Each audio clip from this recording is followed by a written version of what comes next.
a lot of people see my work and they come to me and they're like, hey, can you make me a logo? I can do it, but it's going to be gross. Like, my work is like disgusting. Like, I don't know if that is right for a business.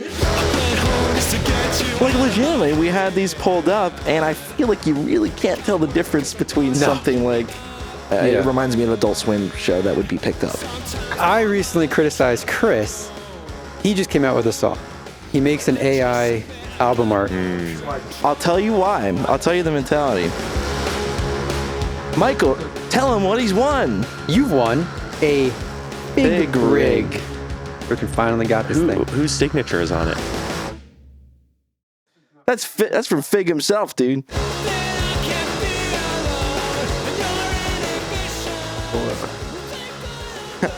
Oh, that should be our other life update, is our Halloween costume. Oh yeah, well, last time we were about getting ready to do a podcast episode, and it was going to be right before Halloween. It never panned out, but we were going to bring up what we were going to be for Halloween. But now we can just show you what we were. Let's play the clip. For Halloween. Play the clip. Why are M&M's full of chocolate?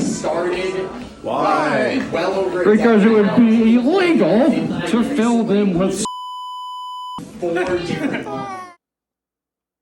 The clip? So funny. The clip? That's such a funny clip. I don't even know how to explain what our Halloween costume was. I mean, it's easy. We're Neil Hamburger. I think so.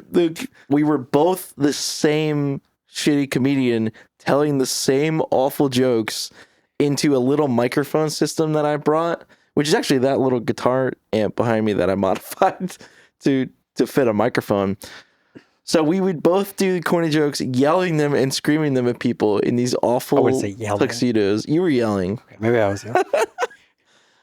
And people got tired of it real fast, but it was hilarious. No, dude, we talked about it. Everyone loved it. Oh, yeah, right. They clapped. They all clapped after. Yeah, everybody loved, what was that one particular joke you told every time that everybody loved? You could play, do you want to play a quick Neil Hamburger clip? That way we'll give everyone a little taste of the awful comedy. Taste of Neil.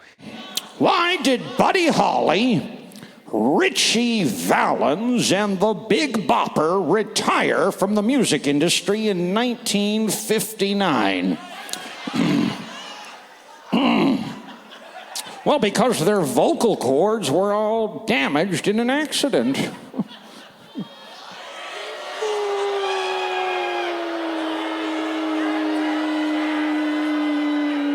You know, another funny thing, we were doing Flag Football League. Oh, yeah, we were so excited.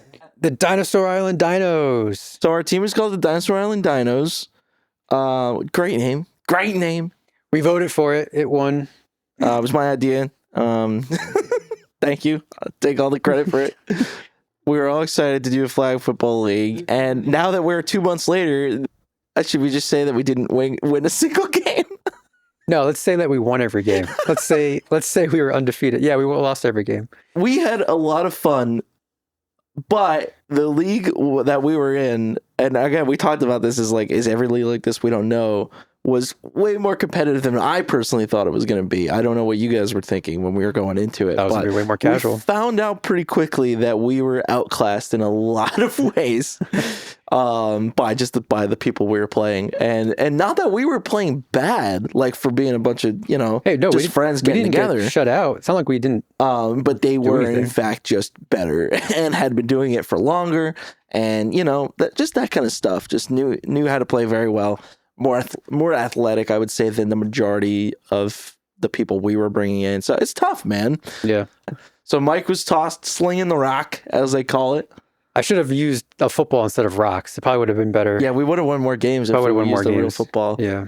I was snapping a lot of times and then running out as kind of like a tight end position. Mm-hmm. Steve, you were a wideout? You were out on the ends? Split out wide on my left for the majority of the season. I did have to say, and I told this to you too, of like, it really was I haven't had something like consistent to do every week that like gets me out in a while.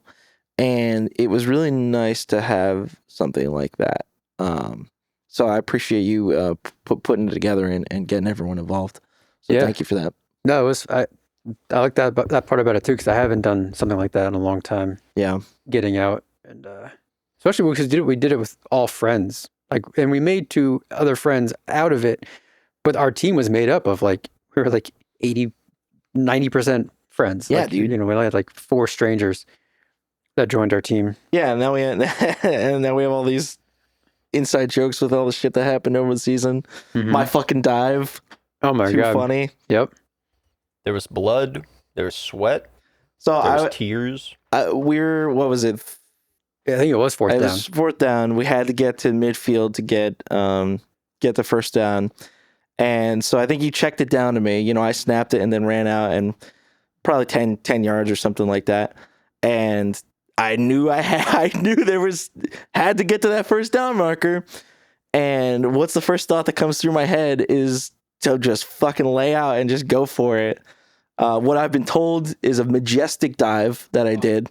I don't know how it looked from where you guys were sitting, but laid it all out, and referee calls it first down. Got the ball. And The ball crossed. Matt tells the story way better than I do because he was all you guys were all cheering, laying out, and the ref was like, He didn't know the rules. He also didn't know the rules. And I guess neither did I, because turns out you're not allowed to dive. Well, it wasn't even that. It was 2 things. It was he goes ball crossed the marker, first down. It turns out it's your flags, but then also you can't dive. So I got 2 penalties instead of. Technically we were short, and also technically you can't dive. It was neither, but it's stuff like that, man. It's just like funny, you know. Got a very busy November that's currently underway, as well as about to continue for the rest of the month. So you guys are doing PAX again this year. If everyone remembers, 1 year ago or 2 years ago now, we had Eric on the show talking about Mycelium. Off the success of Mycelium, has created an entirely new game called Top Frog. And we talked about that too.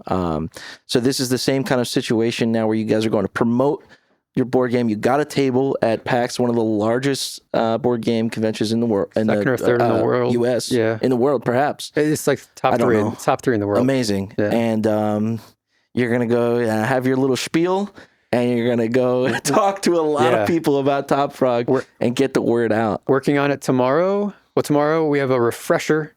We haven't played Top Frog in a long time. But yeah, I need to get down my 60-second. Yep, you need your elevator pitch. You guys are doing the same thing where you're selling as well? Yeah, so we have Eric got an early shipment flown in, which all the other shipments that are coming from people or for the consumers that bought the game are coming over on a ship.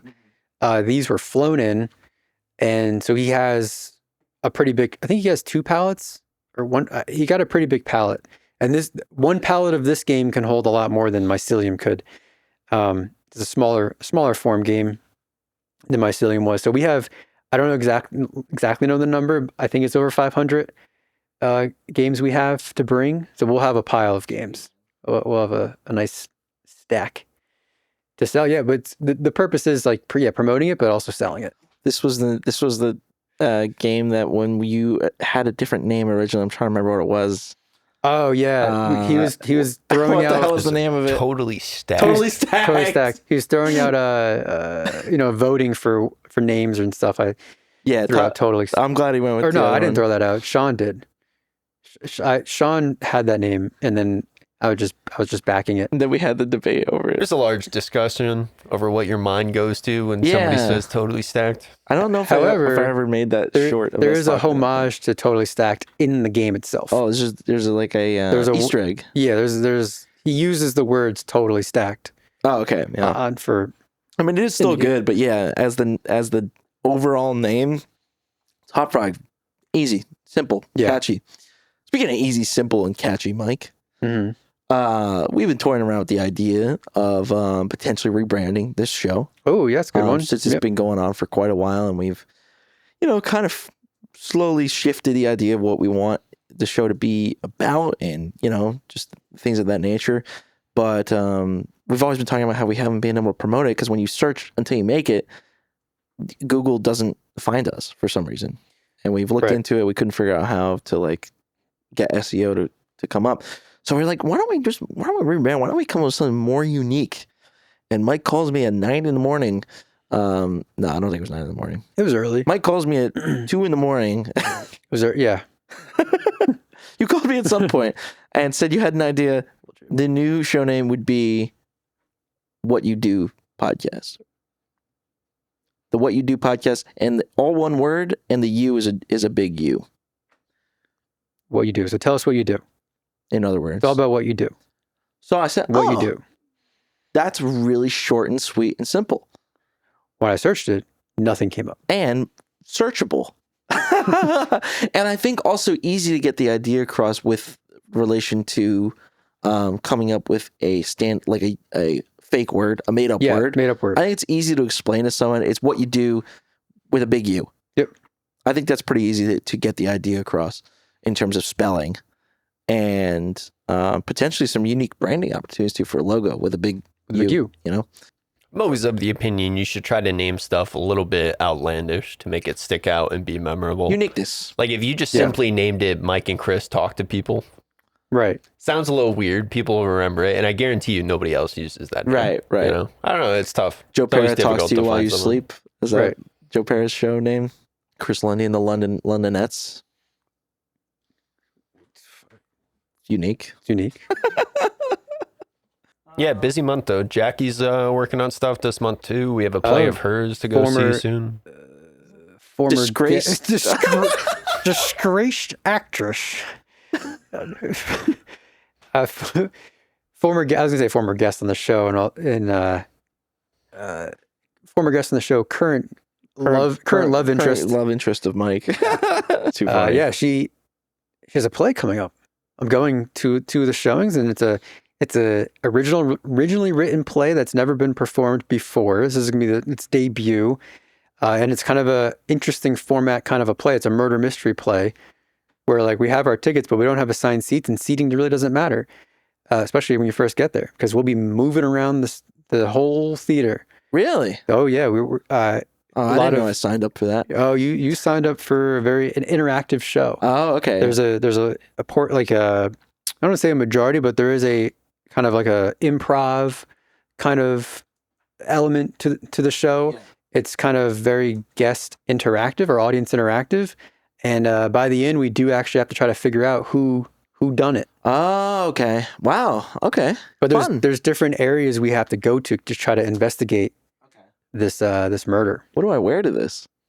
I think anything that's like kind of like anything from like the 1920s and then sooner, like get my earlier. College. Have to go to my wear comfortable shoes. Don't wear high heels. So I'm pretty much in on my end as far as life goes. You guys enjoying life? Yeah, and also to piggyback on that too, the thing I have that's coming up that's kind of exciting is I'll be running another booth, not just for a board game, but for video work at a Texpo in Atlantic City. It's all school related, so it's a lot of superintendents and a lot of like heads of departments that are going to be there. And a few years ago, Jam Graphics had a booth there promoting website design, but no one had a booth for just doing video production. Which doing video production for schools has now happened 3 or 4 times now with schools that I've worked with in New Jersey, doing videos for their website. Actually, all for their website. It's all for the website, usually for referendums or for just they're getting new websites built and wants videos of each school district or the district as a whole and stuff like that. I didn't know you were doing that. Yeah, John set the whole thing up.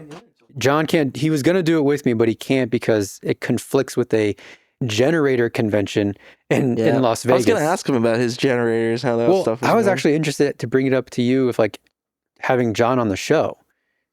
Because we absolutely should. So I didn't think about that. Not to go off talk about a different guest that's not going to be our guest today, but John has a graphic design background. He started off in college doing like logo design. He was a logo guy. He was a graphic designer. Got into website design, working with an agency. He worked at a bunch of different places, but he started doing website design and then launched his own agency doing website development. So his graphic design kind of shifted into website development. Dan interned with John in college, Like John's not that much old. He's like not that much older than we are. He's like in his early 50s or maybe late 40s. And he kind of just started building his business from there, doing website development. And as that went on, then I got involved when video started coming up. Dan got me involved, and then I worked for the agency with John for a few years. And then, and then after COVID, things shifted, and he got more niche and started another company. He still has Jam Graphics, but he started another company doing marketing very specifically targeted at one specific client. And it was generator maintenance people, installers, like doing installations, doing monthly maintenance, and doing their SEO marketing and their website development, their social presence, all of it for their businesses. Mm-hmm. They have 20 clients now. Yep. 20 retainer clients. Mm-hmm. It's a 7-figure business now. It's unbelievable. After 2 years. Yeah. Crazy. So he still has Jam. Dan mostly does all the stuff for it. I'm still on the website for video production stuff. We just did a job for Hello Kitty and Squishmallow. That came from Jam. That came from the website. An inquiry. They inquired via the SEO of the website. So yeah, it's very interesting. Like he started as an artist and turned into a entrepreneur, business owner. Yeah. No, it'd be great to talk to him for sure. I mean, it's interesting. I only met him in person for the first time when he came to the shoot we were at. Yeah. But I've always, we've talked a couple times through your projects that you've pulled me in on. Very nice guy too. Oh yeah. You knew, yeah. You guys have always been buddy, right? Yeah. Yeah. Even that's good. Even when I worked there, and then even when I left the agency, obviously left on good terms and all that kind of stuff. And yeah, he's always been really nice. Yeah, John's a good guy, man. Yeah. Yeah, be interested to learn more about it. It's definitely what the show's all about. So that'd be cool. We don't have much time actually before our guest for this show arrives. Then please do a quick. Who is our guest? Do a quick intro. Is the lovely Keith Glidewell. He has a connection that I had down at TCNJ College in New Jersey, and he was in another multimedia program down there. But we crossed paths a lot on the kind of short film circuit. He did Campus Movie Fest, I believe. Oh, he did? Yeah, I think he was on a team for Campus Movie Fest. I don't remember what films he made, but he was always around doing that kind of stuff. Well, ask him. And I wish we got to work together more, man. But like I told you before, we just kind of like anytime we worked together on like the few projects that we did, just always had a good time together. Very positive individual, and I think we kind of fed off that energy together. But like I was telling you, literally right after college, started a family, like immediately. And we were also, even Ryan was saying, I was like, oh my God, Keith's having like a kid, like now. He was one of the first people I knew kind of taking that next step in life. And it was really cool to see. And now we're kind of 5 years removed from that. So he said on our little form that we gave him that he's kind of been stay at home dad, which has been awesome. And he's been loving that life. So, but outside of that, artistically, I've always known him through Instagram. He posts his illustrations. The guy's an insane character designer. I would even say graphic designer. He's done a lot of that stuff for work he's been mentioning. But really just his illustration work. If you're listening audio-wise, you won't be able to see, but I encourage you to go check out Keith Glidewell's illustrations, because we were saying they look like they could be in animated shows. That's the first thing I thought. There's no difference between I see that and I see something. It reminds me of an Adult Swim show that would be picked up, or something like that. And that appears to be his main ambition at the moment, is to be a animator. It's actually pretty crazy. His portfolio, which we're kind of looking at right now, is like, you would think looking at it, oh, this guy works for Cartoon Network, right? He must. That's what I've always known Keith for, though. We've, whenever we post stuff on Instagram, he likes, always sends me a message. Hey, great work. Whenever he posts his illustrations, I always say, dude, you're so talented. Like, so there's always that mutual appreciation. Yeah. But when we asked him to come on the show, he told us about some of the other stuff he's done wedding work for video. Yeah, he said hundreds of weddings. He's like, oh filmed man. hundreds of weddings. I was like, okay, I can relate to that. You could relate to that Yeah. more so. So I'm excited to talk to him about it. He should be here shortly. He's going to call me when he gets here. And we're going to talk all about it. And we're going to probe his mind about some of the stuff. We've been talking about some of this AI crap that's coming out. I know people that listen to the show are probably, we're beating a dead horse with the AI stuff. But it really is moving that quickly. It's literally every time we have we sit down, like, okay, we schedule our monthly episode, something new comes out. Something new AI thing. It really is moving that quickly. Both the technology and the societal implications of like the stuff that's coming out. So it's like, I feel like we talk about it all the time, but it is just it is relevant. We're just waiting for the bubble to burst, man. The bubble's going to burst. Before you came, when I was setting you up kind of, I was like, Keith is the first person that I knew that like right out of college, like you announced that you're getting married. Oh, he's having a kid. And I was like, wow, you're the first person I knew to make that jump to that stage of life. And just so happy to see everything that you posted. Seems like you guys are super happy. So, oh, thanks so much. Yeah, that was like not my intention at all. that's what I wanted to get. I was like, I've never actually talked to you about that aspect of things. It was a mistake. It was a mistake. No, but it was like not where I was headed in my life, not where I thought I was headed at all. Like, I didn't think I was ever going to get married, didn't think I was ever going to have kids. And then I met my wife online, and it was like one of those when you know kind of deals, which is another thing I never believed in. And it was like, I need to drop everything I'm doing and figure this shit out. Well, that's not what I expected to hear. Yeah. So that's cool. I'm glad I was the first, but it was not, I didn't mean to be the first. No, either way it happened, I was just like, oh shit, somebody in my, like, close to my age is doing that already. And it's like, I don't know, it's just when it's like, now it seems like everyone's getting married and having kids, but. Yeah, it's that time, like, what, 30-ish? Yeah, Mike, it's that time. What can I reach for? No, I'm just laughing because everyone says it's the age where like the parents start to ask. I'm like, hey, you're just seeing anyway. You're gonna settle down soon. Yeah, they're retiring. I don't know, I still feel like I'm like fucking 25. Yeah, man, you're 30 now. You just turned 30. No, I'm 31, dude. Oh fuck. That's right, you did. Thank you for making it. I didn't realize that Keith lives like closer to Philly. So that's why is that where you are? Yeah. Oh, jeez. Yeah, I'm like 10 minutes outside of Philly. Thank you for coming. I didn't live for a second. Thank you for making the drive all the way. You really didn't have to, man. But I am so psyched to get to reconnect with you in person because it's been freaking eons. Ever since we got out of college, we haven't been able almost to 10 do years. anything. But I was saying, it's like I feel like whenever you post your shit on Instagram, I'm always trying to always trying to comment and be like, because I think you're so talented, dude. Oh, thank you. And as soon as I had you on my list as a potential guest for a while. And as soon as I showed Mike, I was like, hey, this is a guy I was thinking about asking to be on the show. And right away, you were super impressed. I was like, whoa, does he work for like Cartoon Network or something? Or Adult Swim or something? Yeah. Like, these are just illustrations pulled right from legitimately. We had these pulled up, and I feel like you really can't tell the difference between something like that would be on TV versus your look at that. These illustrations. I wanted more. It. I was like, are these animated? Is there like like an animated cartoon or something that I haven't seen? Like, weave us a tale, Keith, about where these illustration aspirations started. Were you doing this stuff in college, or was it after college that you? Yeah, so I started out as a history and education major. Me and Mike were talking pre-show about where he started, and it was a similar path.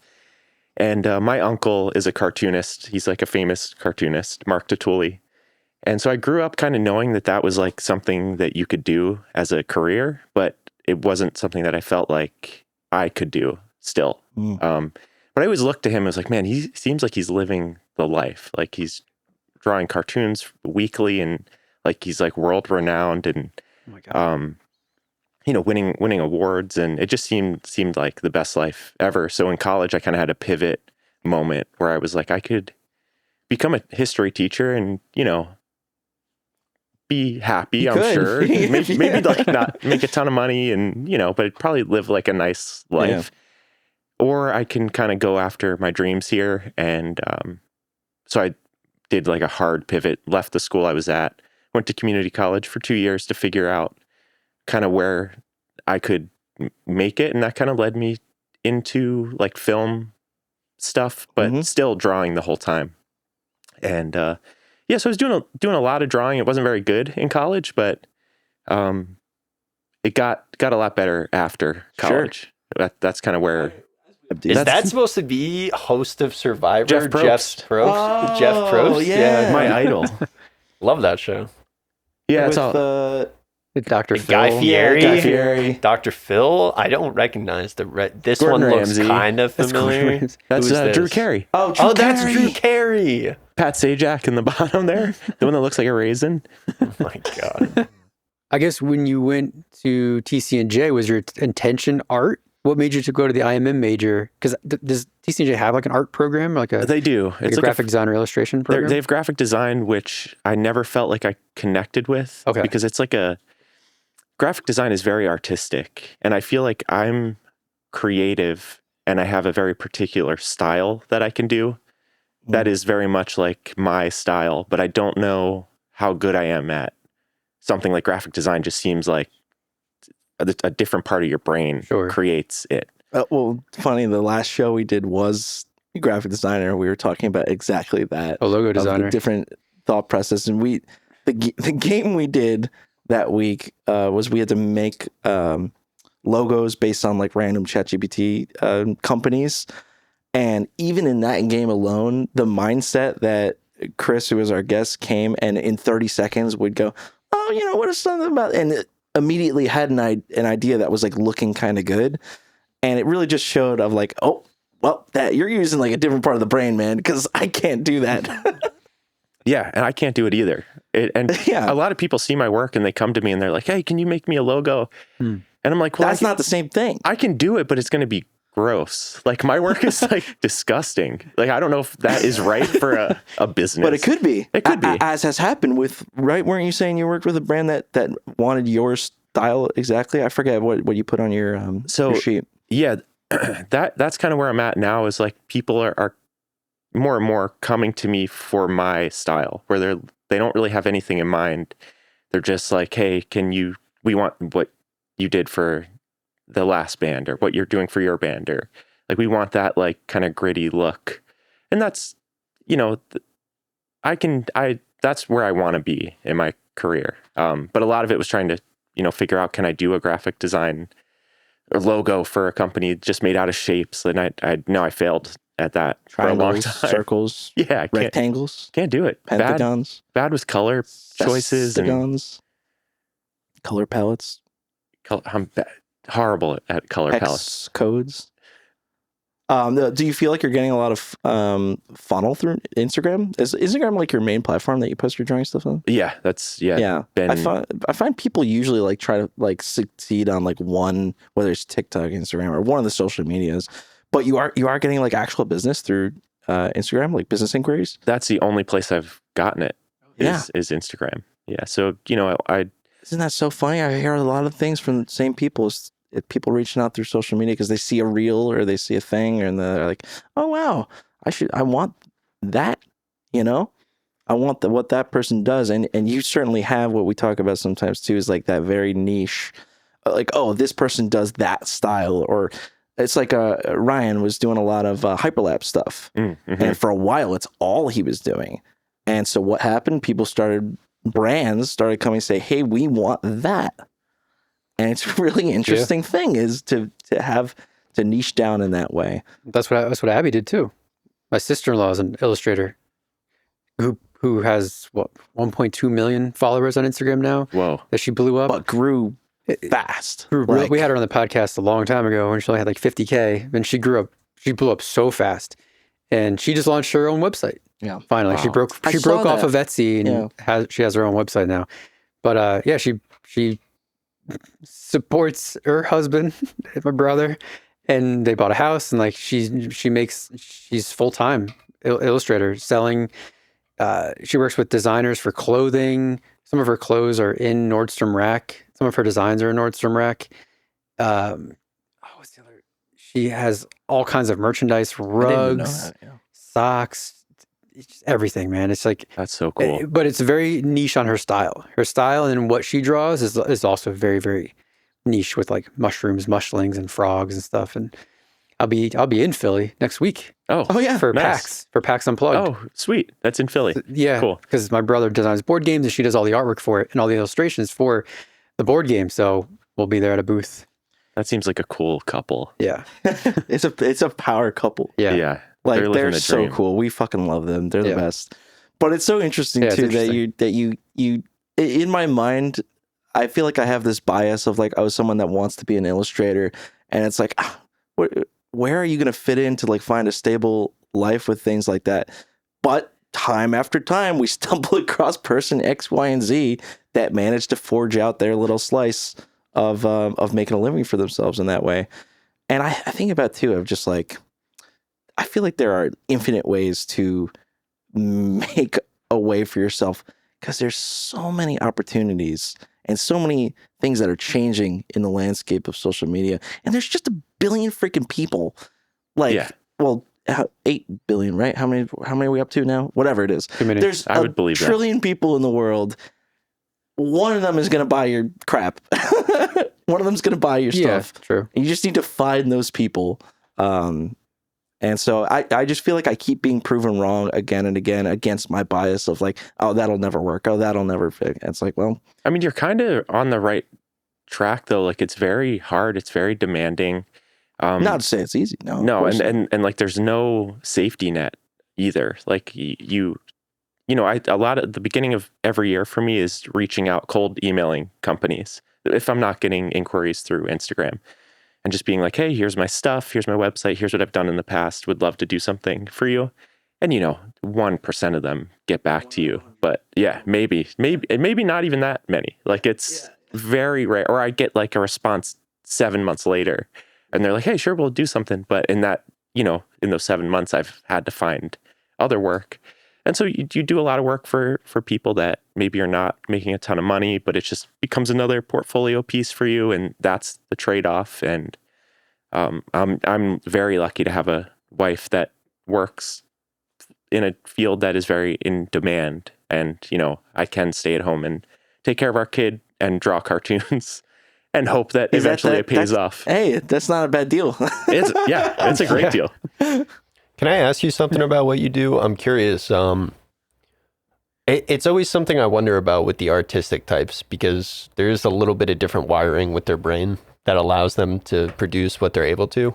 Did you lean into your artistic skills and your talent because that's where your interest was, or because you noticed that you had skill at that, which made you want to develop that and go into it because of that, or because you just genuinely had an interest in it?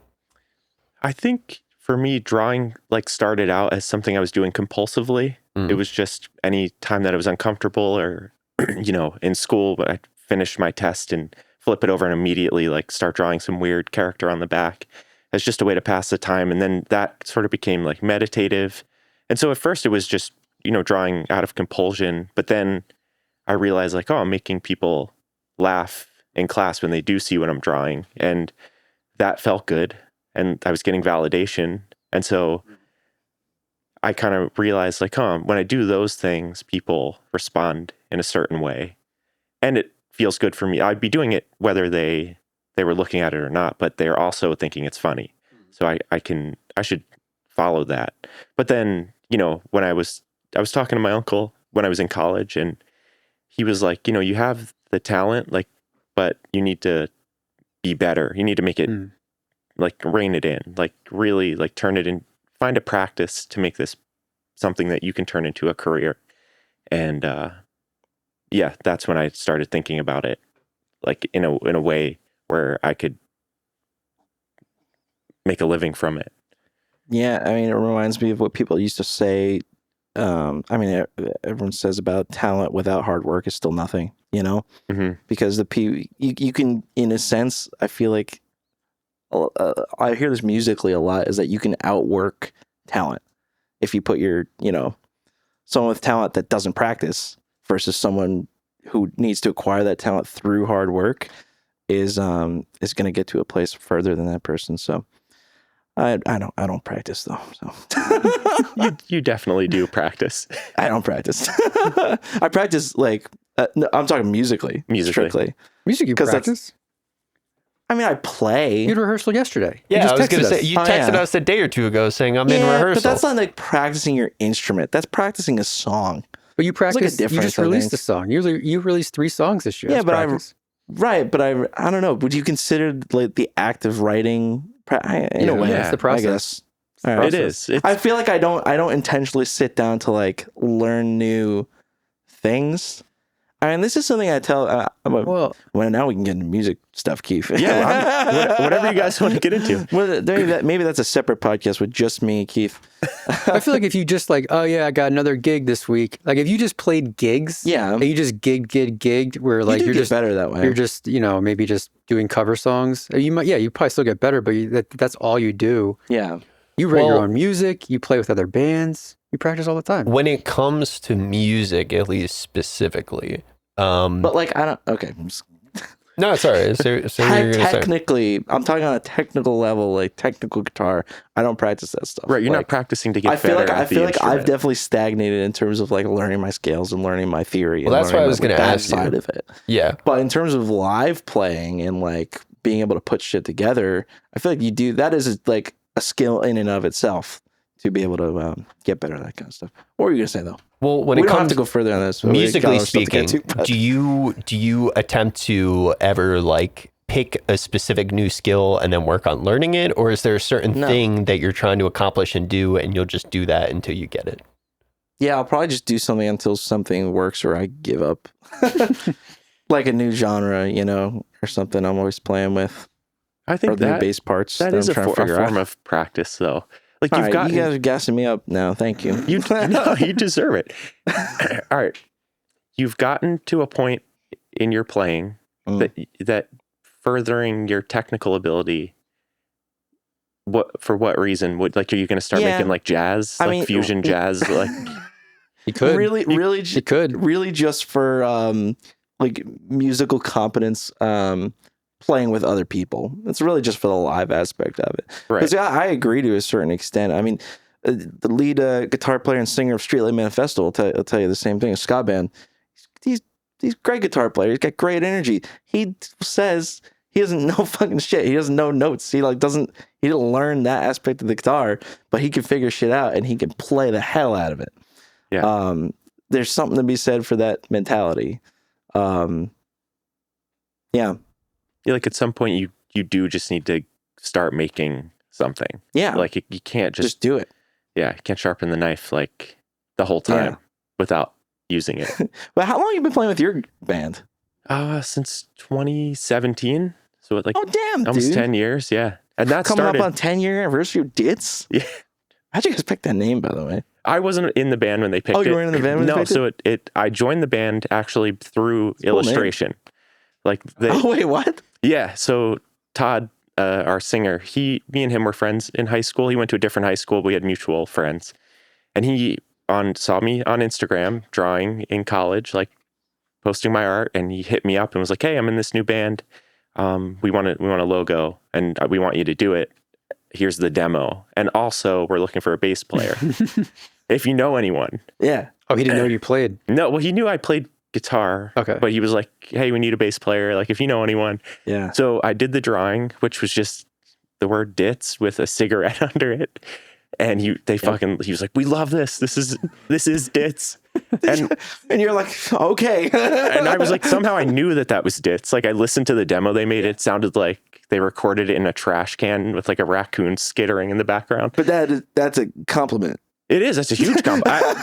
That made me want to be in the band when I heard it. I was like, damn, these guys get it. These guys know what's going down. Yeah. So I did the SIG drawing, sent it to them. And I was like, also, I'll try out for bass. I had never played bass in my life. I'd played rhythm guitar, which is similar, but never touched a bass. And I went to the first practice, didn't know any songs, could not riff with them. Like it was really bad at what I was playing through a guitar cab. And they were like, "Yeah, you can be in the band." And you're in. That's all. That's that trash can style we're looking for. That's that trash. You got that trashy raccoon kind of vibe. Yeah, dude. We just kind of meshed right away. And I knew the drummer, Luke. He was dating one of my high school best friends at the time. So we had been to like parties together and hung out a couple times. And so I knew two of the three guys in the band. So I think part of it was just like a You got hang. hired on vibes. Yeah, it was like a Hired hang on thing. vibes. That's a cool saying. Hired on vibes. And yes, so now it's been almost 10 years. Too funny. Coming up on 10-year anniversary of Ditz, man. You guys play around a lot, or are you just working on albums right now? Yeah, or? we're working on a full length. Yeah, because I know Randy, they play in Philly a lot, like some local shows and stuff like that. We've got to play with them. I'm surprised we haven't. Yeah, you guys got to link up. Yeah, we're both like Philly adjacent. He's always telling bands. me, he's telling me I got to get a band together and come play down there with them someday. So I think it says that we're from like Chesterfield, New Jersey on our socials because that's where they grew up. But we're like closer to Philly now. gotcha. So, well, two of us are. The other two are like Bordentown area. But maybe that's why people don't know where we're from, really. Who cares? As long as you play that trash can, Yeah, that raccoon music. that bug music. You love that. It's so good. I love the way you described it. It's too funny. We got coined as a bug rock band. Bug rock. Bug rock. Yeah. Dude, bug rock. That's fucking What does that awesome. even mean? I don't know. But I get it. Who Like, else is in that category? You know that I new think- sound you're looking for? That bug rock Listen to sound? this. Guy goes, oh, is that bug rock? Is that bug rock? Yeah, I think that's bug rock. Save that voice for later. Oh, okay. Yeah, jot that down. What Write time it was that? down. So coming to your back to your illustration work, did you say on your sheet that the main aspiration was to actually do animation or just stick with still? Like how does that jump work? I want to work in animation. Yeah. So yeah, that kind of going back to the college thing. When I was talking to my uncle, he was like, you can do. I think he called them high drawings, which is kind of what they were. Just like Oh, he called your drawings high yeah. drawings? He was like, these are like really cool, like Adult Swimmy, like weird That's what I love about weird doodles. But he's right. Like, what are you going to do with them? Like, can you tell a story with them? Can you create characters with them? And I started thinking about all that stuff, and that kind of led me into making comics, which, is like taking those weird high drawings and then making a story with them. Yep. And that's all animation is. It's just comics, but more panels that make the characters move. But yeah, I think ultimately I want to work in animation in some aspect. So leading into that, what are you doing on this cat thing? Okay. Because I really don't know. So I forgot to preface this. The reason me and Keith reconnect is because you pulled me in to a project that you're currently working on. But I never really asked you like specifically what you're doing on this project. Can you tell me a little bit about the Okay. Catty Corner? Yeah. Are we allowed to talk about this? I did sign an NDA. Yeah, so did I. Yeah, we can. I didn't read it. We could talk about it a little bit. Who does? Let's talk about it, and I'll run this part by what's his name? By Jeremy. Yeah. Okay. Yeah. So this actually all leads back to the Raccoon-Trash. So Go on. So many things do often do in life. So our guitarist Johnny, his girlfriend's brother Jeremy, works in animation and 3D. He's like a 3D generalist, like one of the most talented people I've ever met in my life. Just can make these beautiful compositions. And he started a company that makes cat furniture for the home, unrelated to animation. He just uses 3D modeling. Interesting. It's not like cat chairs. It's not human furniture for cats. Which I know is where your brain That's was exactly going. what I was thinking. Because that's where my brain went at first. And I Little was like, pieces of that's furniture cool. for cats. Little coffee tables. For cats. Shit, this is what was on the NDA that we can't talk about. What? No, man. This is exactly what he told us not to talk about. It's top secret. No, so he created this company, and it's a side table for your couch that is beautiful. Like it looks like high end furniture, but also is a cat scratching It's pad. got scratching like stuff built into protector. it to protect the couch. It makes perfect sense, Yeah. dude. If you see the ads, you get it immediately. You're like, oh shit, that's a really good idea. It's called the Catty Corner. Yep. Great name. Fantastic name. He, because of his background in animation, was like, I want to use the company so that we can create something animated out of it. So we started making these. They're like ads, but we're also doing like short form stories, short form and content stuff. yeah. But he's really. I think how he explained it to me was trying to run social media and get these two animated cats to be the faces of the company, so that it'll be entertainment but also marketing. So they're making shorts around these two characters, a little bit of story driven stuff here and there. You know, some kind of bigger shorts are, I think, are on the way. They were planning some stuff, Right. But mostly just a lot of short stuff right now. So what's your role in all this? Yeah. So he knew me through Ditz and had seen my work on Instagram and knew that I did character design stuff. So he had me do the original concepts for the characters. And then that, led to me doing more concept work for him, just freelance stuff here and there. He would hit me up and be like, hey, I have a need for some characters, some background prop designs. Yeah. And then, I started posting comics, and he was like, oh, you like to write too. Like, do you want to start writing some episodes? So I did some storyboarding for episodes for him. And then that led to like, oh, do you want to be involved in a larger role as like a producer on this thing? So right now I'm like kind of helping produce it, but also helping edit it, helping write it, helping do a bunch of design work, like bringing people in that I think would be a good fit to help out where we need it. And just making sure that, those guys have what they need to like keep making something that looks so beautiful. Yeah, it's a cool project, man, because the stuff looks so good. Like it looks, I mean, again, just like you can't differentiate from like the actual film and Wes Anderson style. Like he nailed that stop motion, whatever they're doing on the 3D end of that stuff to make that look that way is incredible, man. It blows my mind. It really looks so good.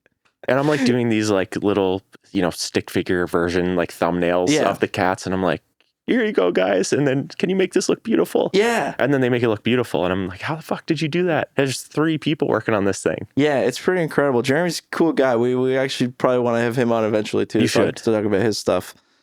He's super cool, very nice guy. But yeah, I'm kind of, I'd say I'm producing that, but also, writing a lot of it and just like helping guide sort of the way it feels. Now he does the cat company. Does he have something else, or he works somewhere else? Or is that all he's doing right now? He's doing that right now. Okay, but yeah, right. he was on a Netflix show for a little bit. Oh, okay. Like Oh yeah, that's what he knew somebody from Netflix or something like that. Anyway, that's not important. But yeah, it's cool. It's a cool project. Thanks for bringing me in, buddy. Dude, I'm doing the post for him tonight. I gotta do some quick audio stuff that he wanted me to do. Oh so. yeah. I'm excited to see I'm in the it. official Discord now. You get to see the veil has been lifted. I get to see all these behind the scenes now things of like the stuff they're working on, and you guys got some cool people working on this shit, man. Yeah. I always thought, I literally told him, I was like, this is like, I'll get involved with this because I respect the work you guys are doing. If you need me to shave some money off the top, I'm game. Like, that's awesome. I wouldn't do that if I, didn't like the product, Yeah, that's kind of how I feel about it too. Like on a friend level, because I know him, like I want to help him be successful. Yeah, I want this to be the exact same thing. Like I think it deserves to be successful the way it looks and the amount of work they're putting into it. But yeah, when I really got to see like what they were actually doing, and with the amount of people that are working on it, like that's all I want to do is work on this thing with him. So they got a lot cooking up over there. It's fun. You guys are bringing up some really interesting things that are topics of things to talk about. Yeah. We're talking about collaboration, working with people, working on projects that you respect, working on with people that you respect and what they're doing, and creating this end product, and the whole controversial stuff of basically what you guys made. On one hand, could be made in a few clicks with AI, and then you lose all that collaboration. You turn into a recluse, and you don't collaborate with anybody. Yeah, I feel like you could start to lose some of that. So we were talking about this before. it's not often that you stumble upon these projects where you genuinely like the people you're working with and think you're having a really cool situation. And specifically with like Adobe now is integrating AI into almost every single one of their apps. You're able to do more for yourself. I mean, not that I'm surprised. Like I'm glad you guys respect the audio side of things of like what I'm able to do, but audio based, voiceover talent. You guys have great voiceover talent.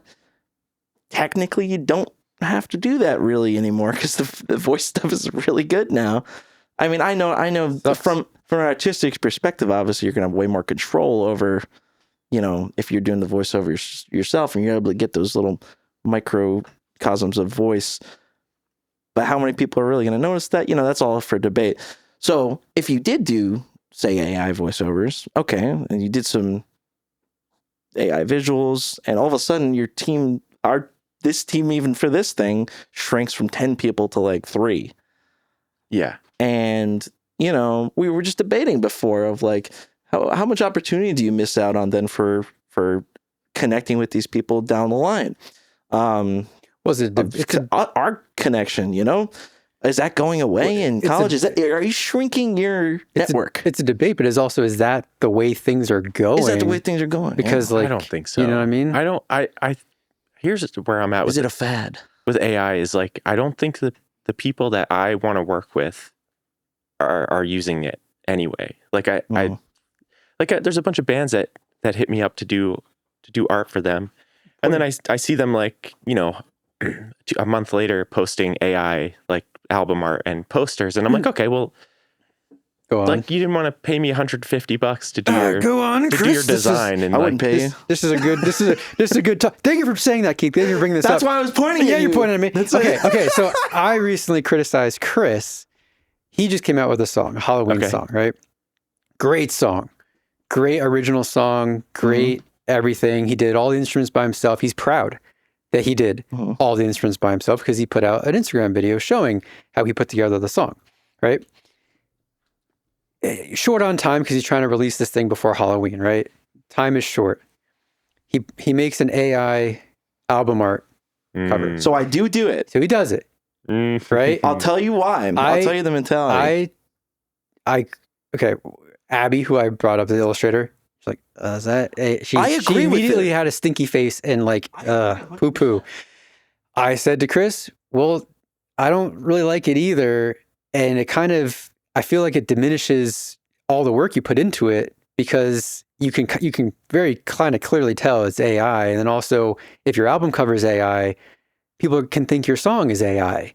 And you just devalued and diminished all the hard work you put into it. And you don't want people to think, he's like, I don't care what people think. But you kind of do care what people think because you made a video showing how you made the song. This isn't really I have so many reasons for all this stuff of why I don't really care for this year.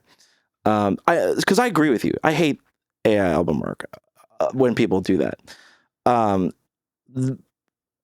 I forgot that I had to make an album cover. Spotify will not let you upload without an album cover.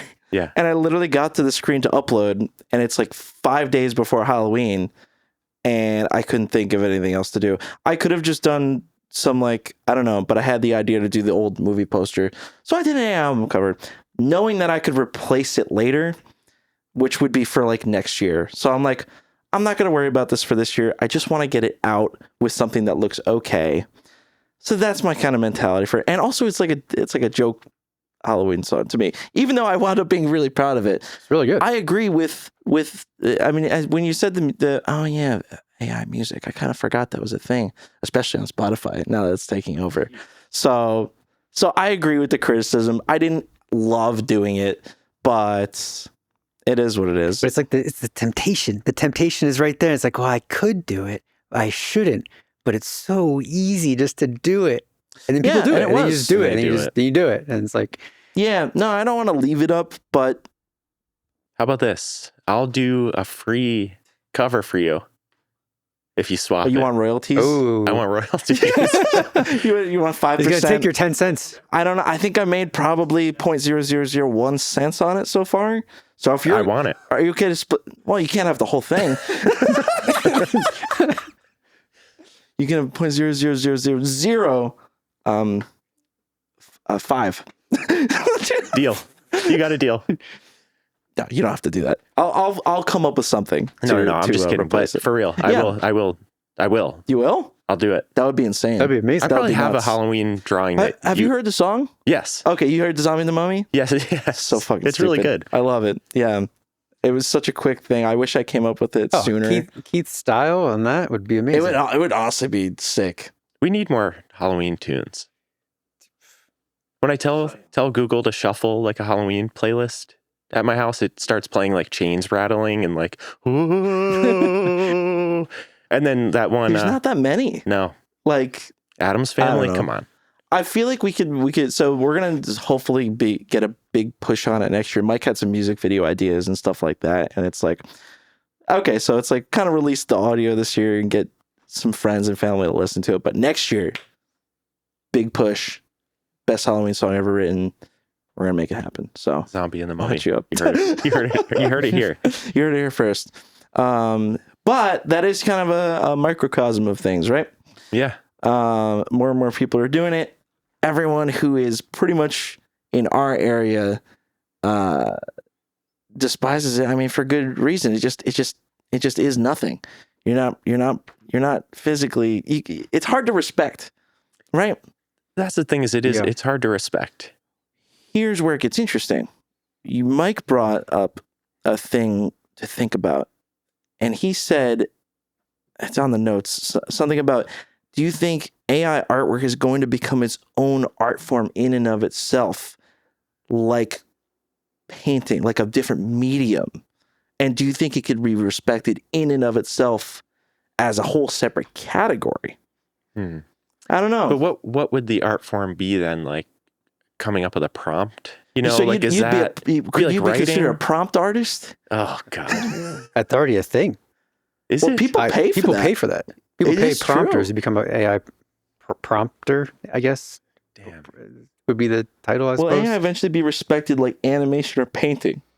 I think In a it completely will in separate the medium. sense, I think AI's respect will come from how close it can emulate what people actually do. But then at the end of the That's day, what the spec, just but it's a still double-edged fake. sword though, because What?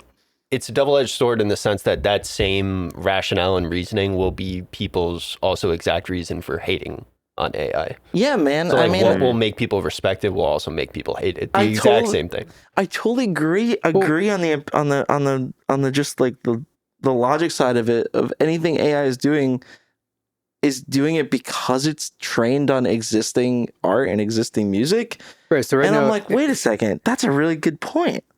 Like, it's just, well, currently it doesn't really. There are sometimes I see some AI animated stuff, and it's like sometimes I'll be like, "Ugh, that's really gross. That's weird. I've never seen that before." There's very rare cases where I've seen some AI animated things, and it's actually I've never seen that before. Usually, it's just people are creating. Oh yeah, I mean, I've seen that, or anybody could do that. yeah. It's not unique at all. But there's some guys of like when things morph into different things, and when things are like really disgusting and goopy and weird. It's like, oh, okay, that's disgusting, and I've never seen that before. What else is the thing? What is because the AI animated stuff, and what does it do that people don't already do? Because it's trained on what people have already done, so it doesn't do anything that people haven't already done. Well, it just does it fast. It just does it really fast. It's like, oh, And cheap. cool. And also cheap. kills the environment, is what people are saying. Yeah, I've I heard don't know if that. that's true or not. Crazy I haven't looked expensive, into that. energy intensive or something. Anyway, do we? Yeah. I don't think I it has hate a it. long-term life in Viable. I don't think Not it is viable. I can understand it for certain tools. Like I use the AI audio enhancer that Adobe does all the time. I've had like groom mic. We can get into that as well. The wedding shooting. Oh yeah, Everyone's shot a wedding if you're in a video space. I'm with you. I've done hundreds as well. Hundreds. Mhm. It's the worst. I had to cut myself off Yeah, that's where I'm at. You had to cut yourself? I had some friends intervention me of like, Mike, you have no social life. You need to stop. Do you think Spud money. do you think we'll get to the point now where wedding photographers are just going to submit completely AI generated wedding videos and they'll never know the they'll difference? just take pictures of their faces and they'll be able to input it. I brought that up with Connor Meanian for photos, and he said yes. You're going to watch it 20 years later. You're going to pull out that video 20 years later. You're not going to notice. Yeah. You're not going to tell the difference. For photos, he said yes. People you could take your wedding photo just freaking anywhere and then just edit it to be exactly where you want it to be and look exactly the way you want it to be. So even like live photography isn't safe from AI. Yeah, I don't. Yeah, it's a good point. Especially in the wedding. It's just a reflection space. on the people. though. Yeah, I guess. Right. Like, do you want your wedding to look like it was shot Yeah. It's only shit that Mars they care or whatever about. the fuck. So. Yeah, that's true. Yeah, that's not what I would get you for in space. What's the sweet spot for AI then? You know, what's like what's the best use case? I think best use case for AI is if you're using it as an assistant, as a tool. as an assistant tool. It's good for I've used it for brainstorming. Good for brainstorming. Good as a little assistant. But the problem with the problem with the brainstorming thing is that it just yes mans you. It does yes man you. Yeah. So your idea might be really bad. Your storm might be bad. What's his name? Just did a video on this. The guy that went to all the rainforest cafes on YouTube. Some YouTuber. He did everything ChatGPT told him to do for like a month. Oh, did it? It was called this made me delusional or something. It's will it play into my delusions, and it just completely did. And he went off the rails. I love that guy. Eddie Burback. He's so funny. What's the thing? You have to know that AI is going to yes man you, and whatever you say, it's going to say it's a good idea. You can't literally use this idea. But it's good for bounce board. It's good for bounce board, but you have to know you still have to know as a person, like, nah, that's garbage. Like, but what percentage of people go into it with that mentality, and that's where the danger comes from, because I think a lot of people aren't even self-aware enough to know that they are the way that they are. People do whatever.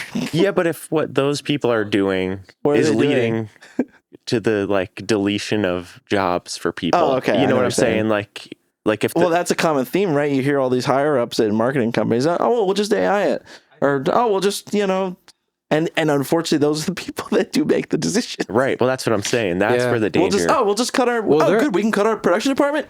Good. I think they're all get rid of them. They're all wrong, and they will regret all of it in a few years. I agree. It's coming soon. What if we're wrong? I don't think so. I really don't think so. We're seeing it with the one agency we do freelance work for.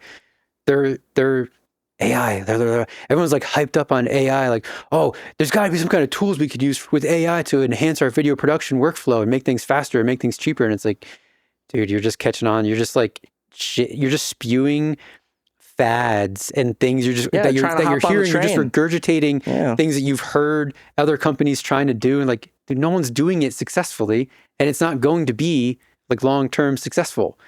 You're going to regret trying to push your company in that direction and then lose all respect and quality for the stuff you're producing. And no one's going to want to work with you. Right. And people call it out immediately too when they see it. Like there's a pretty well-known like pop punk band that just put out an album, and the album was AI. And like historically they've had really cool album art. Not the music was AI, but the album art was. And okay. Yeah. And like really sick, like hand-drawn huge illustrations as their album art, and then the newest one was AI, and it's like, well, why make that choice? And if you're that band, it's different than what you're saying. Like that you had to do. No, that's not comparable. Obviously, I don't. But yeah, and the person that did that art claims to be a prompt artist. Like when you click on their Instagram, so. Disney did this. Disney got in hot water too. Marvel did the same thing with one of their Secret Invasion show or whatever, one of their Disney shows. The whole opening title sequence was all AI generated, and they got a bunch of shit online for it. Why do they think that's cool? I don't Is that just a money thing? I don't think the data. I agree with you, but I don't think the data and the trends agrees with you though. Companies are doing more and more fully AI ads, and despite like the pushback and the flack that they receive from people who see it and recognize that it's not AI, that controversy doesn't outweigh the speed that they're able to get that project done as opposed to if they did it conventionally, which sucks. Yeah, and I mean, But it's not gonna stick.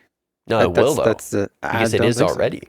Because when you have the biggest companies in the world that are using it for their normal marketing now, I just don't see a world where it's going to go back to being how it was. to me, all of this kind of feeds into like, Well, just because they're doing something now doesn't mean it's going to stick. That doesn't stick. Has to be over a long term. They might do it now, and for the clicks and for the clickbait. Oh, look, this AI generated. That's the hot thing to do. That doesn't mean it's going to stick. it feels so backwards to me. We were just talking about, the original mission statement of AI was hopefully to do all of our taxes and all that stuff. And it's so weird that we're having the conversation that's taking over the human stuff.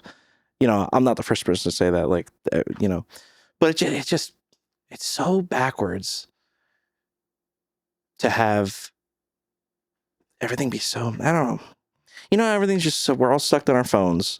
Everyone's it feels like everyone's just kind of like hypnotized by this visual specular, this spectacular displays. And I don't know how we got so sucked into this crap. It's hard to get out of it too. How do you get out of it, man? I don't know. You delete all the shit off your phone, it's such an easy, dopamine thing to be able to look at all the pretty things. Look at all this pretty stuff we can make for you.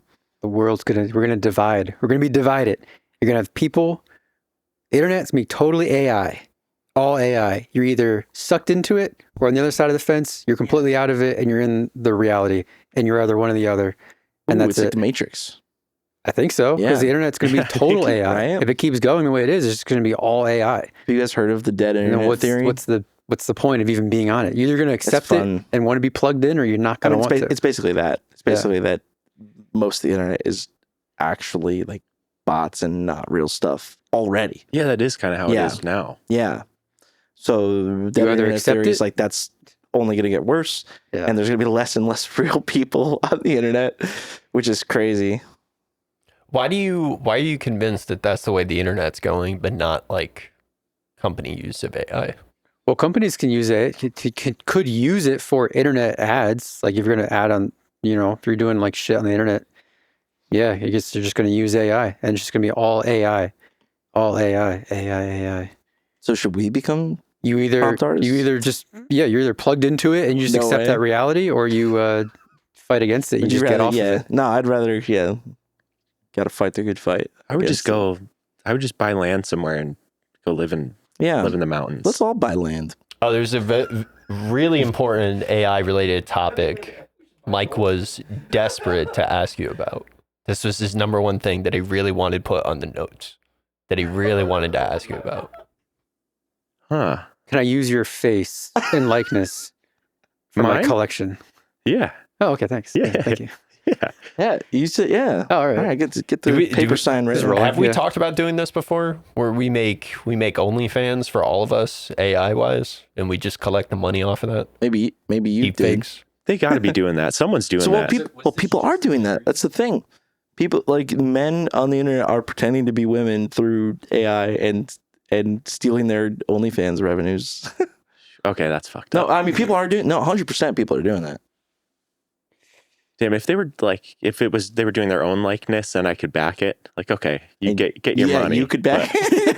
I would subscribe if that it was the case. real. If it was real, yeah. But the if fact it's that they're fake, taken away from the gals on there. I mean, if people pay for it, I mean, it's people pay for it. It's capitalism. crazy. That's just like them. Yeah, I mean, at the end of the day, it really is, isn't it? I guess. Yeah. But that's a funny one, man. Yeah. We talked about this in the beginning of our show before you got here. Like every time we do it, we've been trying to do a podcast episode every month. And every time we get back together, there's always some new AI thing. It's developing so fast that there's always something new AI-wise to bring up. And it's like, oh, God, now Sora 2. We just talked about Sora 1 a few months ago. Like, now it's Sora 2 already.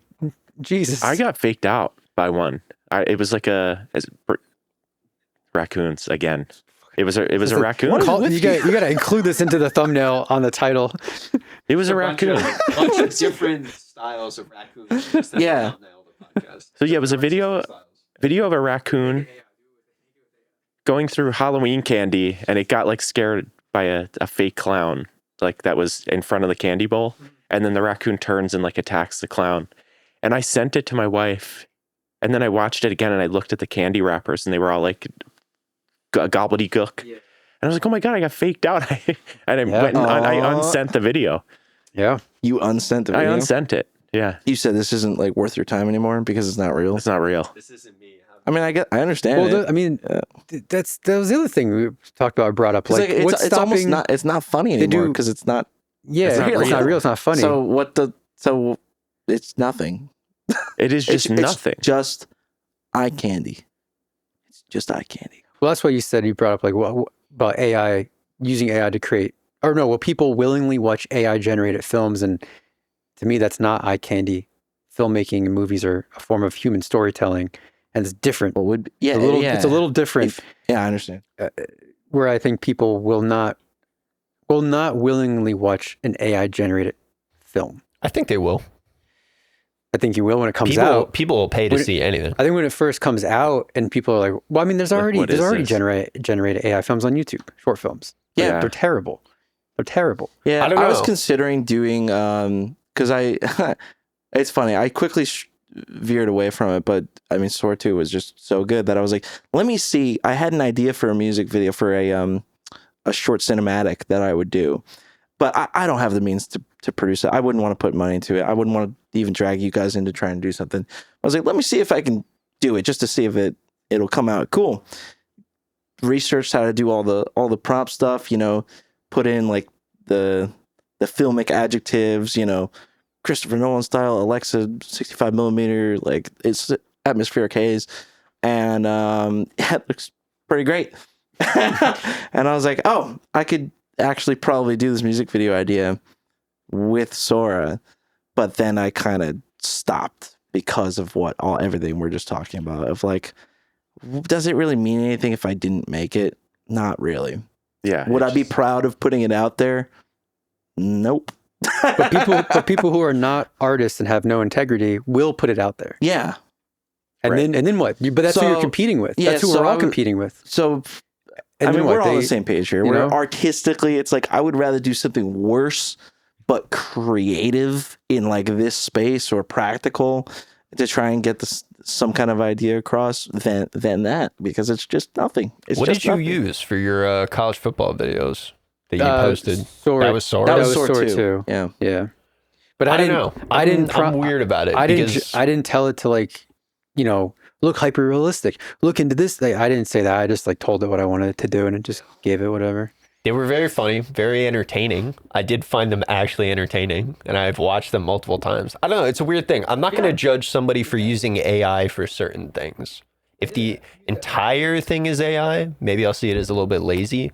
But, if somebody wants to use AI to make it seem like they're shooting in a location that they couldn't afford to go to otherwise, I'm not going to fault them for doing that, I guess. Yeah. But at the same time, I appreciate AI from the lens of, I think it's cool to see how closely this can one-to-one emulate what humans can do. Yeah, it's cool Beyond on like a tech demo level, sure. Yeah, it's impressive how fast it does it. And I think people would go to see those in movies for the same reasons. I feel like that would be the only one. But this is a fully AI movie? I want to see how close this is. I'm thinking about it from if I was to randomly stumble upon some like... I don't know why this is coming, but like anything, whether short film or a music video or something like that, absolutely gorgeous, stunning thing. As soon as I find out it's fake, I don't care about it anymore. It goes into a different department in my brain. Yeah. Doesn't it? But is that, yes. But is that, I delete it. Is that, I unsend you it. unsent it. Yeah. Is that on...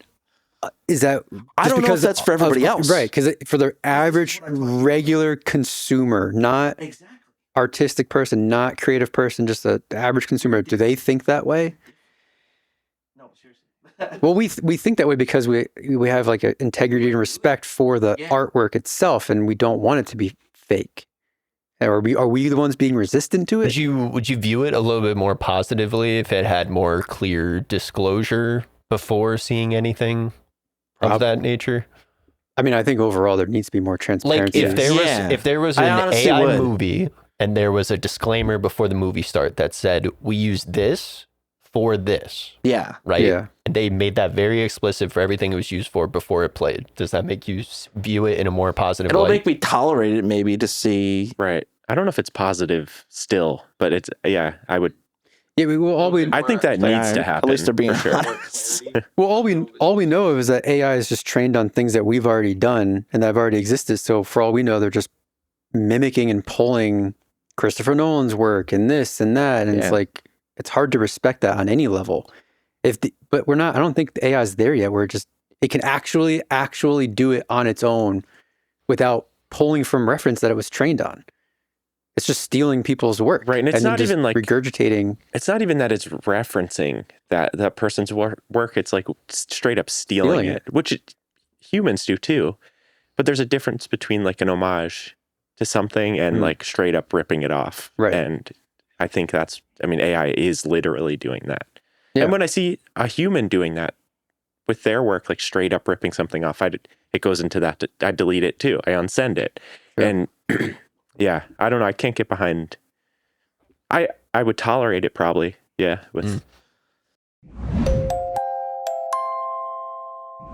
Let's get back to more human things at the moment, because there was an interesting question on there that I was curious your thoughts on, Keith. And it was like,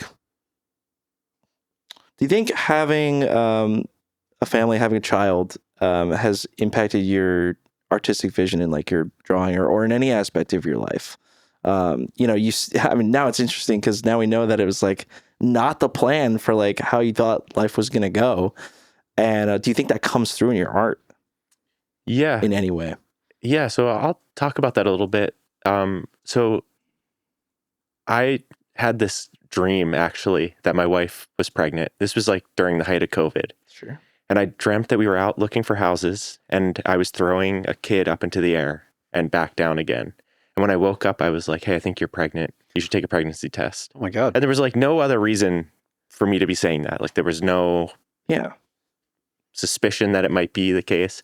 She took a test and she was pregnant. Bro, what? What the hell? Are you psychic? I don't know. I just had, and it was one of the, like, I sat on it, I think for like a day, sometimes you have a bad dream, and not that was a bad dream, but if you do have a bad dream and it kind of is like making you feel weird, I just like let it pass for a little bit.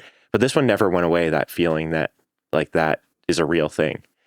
And so sure enough, she's pregnant. And when she found out, I immediately was like, oh my God, I think my life's over. Like all of my dreams are done. Like I can't do those things anymore. And then I was really sad, of course, just being honest. Like it was the height of the pandemic. We were living in a 1-bedroom apartment. Like I felt like the world was like a civil war was about to break out in the States. It was a really bad time. And then all of my work was also dried up. Freelance video that didn't exist for a couple of years. And she was in nursing school at the time too. So there was no income. It was like, what are we going to do? So I was kind of feeling that way. And I was in the shower thinking about it, and I felt like I had a very clear path. Like I can either give up everything and go get a real job and like give up my dreams and probably that make things work that way. But then my kid's going to grow up thinking that they were the reason that I gave up who I wanted to be. Or I can completely go the other way and be like, today's the first day where I'm really going to try to make it. And I went that way instead. I signed up for this illustration workshop that was from this artist. He goes by the name Ghost Shrimp. He did all of the original backgrounds for Adventure Time. And he hosts like, I think twice a year, he hosts an online illustration workshop. But I had been listening to his podcast for years, and it had always been on my to-do list to sign up for this course. And I told Michelle, my wife, I was like, I'm going to sign up. Like, I don't care what it costs. I'm just going to sign up for it and do it. And that was like the like starting point to where I'm at now. Like I learned so much from this guy, just about, not even about illustrating, but more so like how to have a mindset of a professional illustrator, even when you're not one. And it's the same thing for video. Like you have to be working at your craft every day as if it is your life and your main income, even if it's not. Like you have to be getting set in routines every day and taking care of your mind and your physical being as well. And my work just totally transformed. And that was all because I knew I was about to be a dad. Kind of in more of a direct way than I was thinking that question would provide. Wow, how interesting, dude. Literally gave you, I guess, a sense of motivation, thinking ahead to what your child would want for you too. It's kind of like a two-way street in that way. How interesting, man.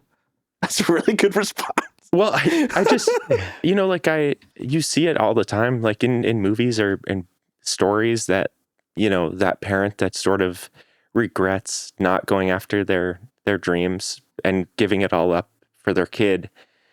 And, you can view that as something heroic, but also like, I feel like you're kind of putting a burden on your kid. Like It's tragic. Yeah. Like they might feel bad about that because they didn't ask to be born, like they didn't ask you to give up your life for them.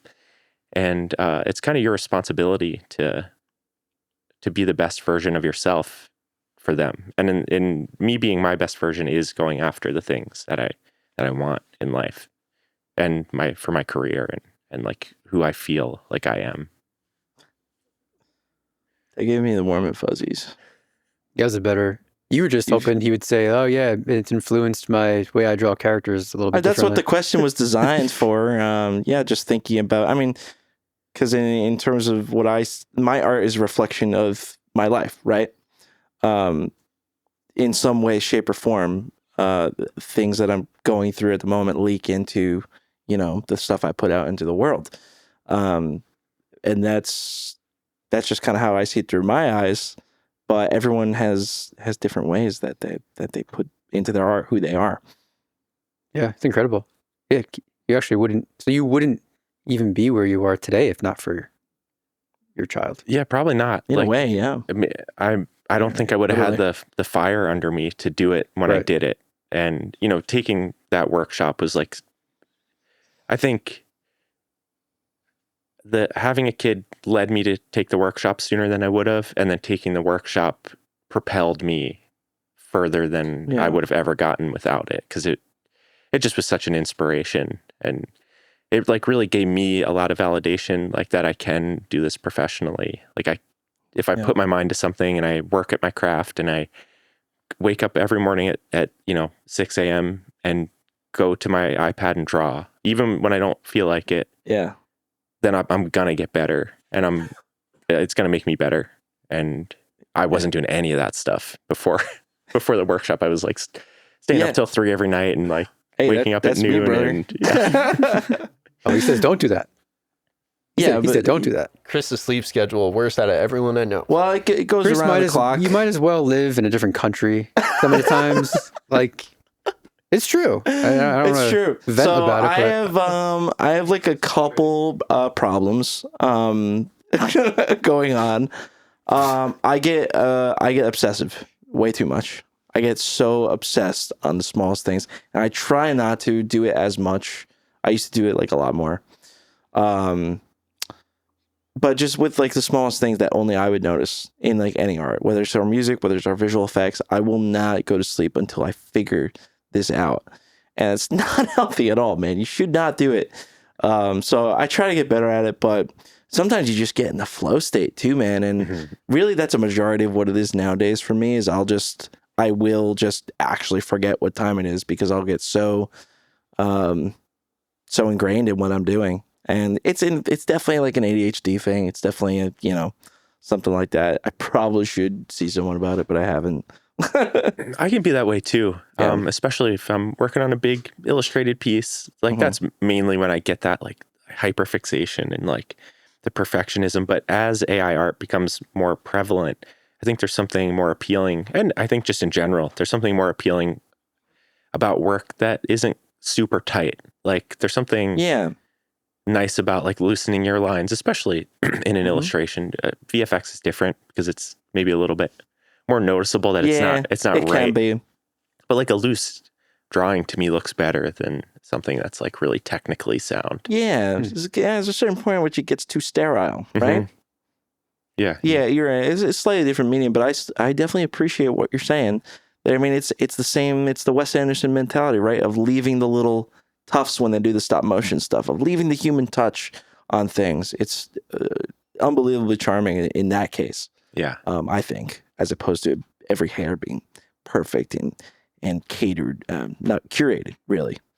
Right, and a lot of people won't notice it. Like you're talking about, like it is sometimes it's just something that you hyperfix on, and it is a lot of times, man. It is a lot of times. It's funny what we get stuck on. Or if you work in the industry, like, dude, no one's gonna fucking notice that.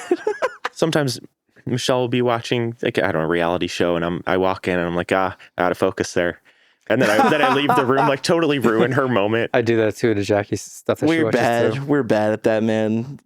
Sometimes you can't watch shit with us because we'll just be like pointing out the dumbest shit. It's hard not to a little see it. boom mic Like, tip, they like at the must top have, of the screen. I feel like that's rare. Oh, to this see is that shot at a different time of day than that shot. They must have went ahead and reshot I'll that look or at something something. and be like, That's inconsistent. Why did they do it that way as opposed to? This photographer I work with, he also does short films. We were working on a wedding together, and he was telling me that he had to go back and reshoot a bunch of scenes because the actress that they had got braces in the middle of shooting. Oh no! So the rest of the scenes they had to shoot with their mouth closed. And I was just thinking, I was like, how do they get around that? I just thought that was such Take away all of her lines. Yeah, she says nothing. She was texting now. Like that's how they got around it. Oh, she was just right. like instead of like dialogue scenes. Imagine they just like try to VFX someone else's mouth onto her. That's like Superman or Henry Cavill with the mustache. Yeah. Take away his mustache. Take away his mustache.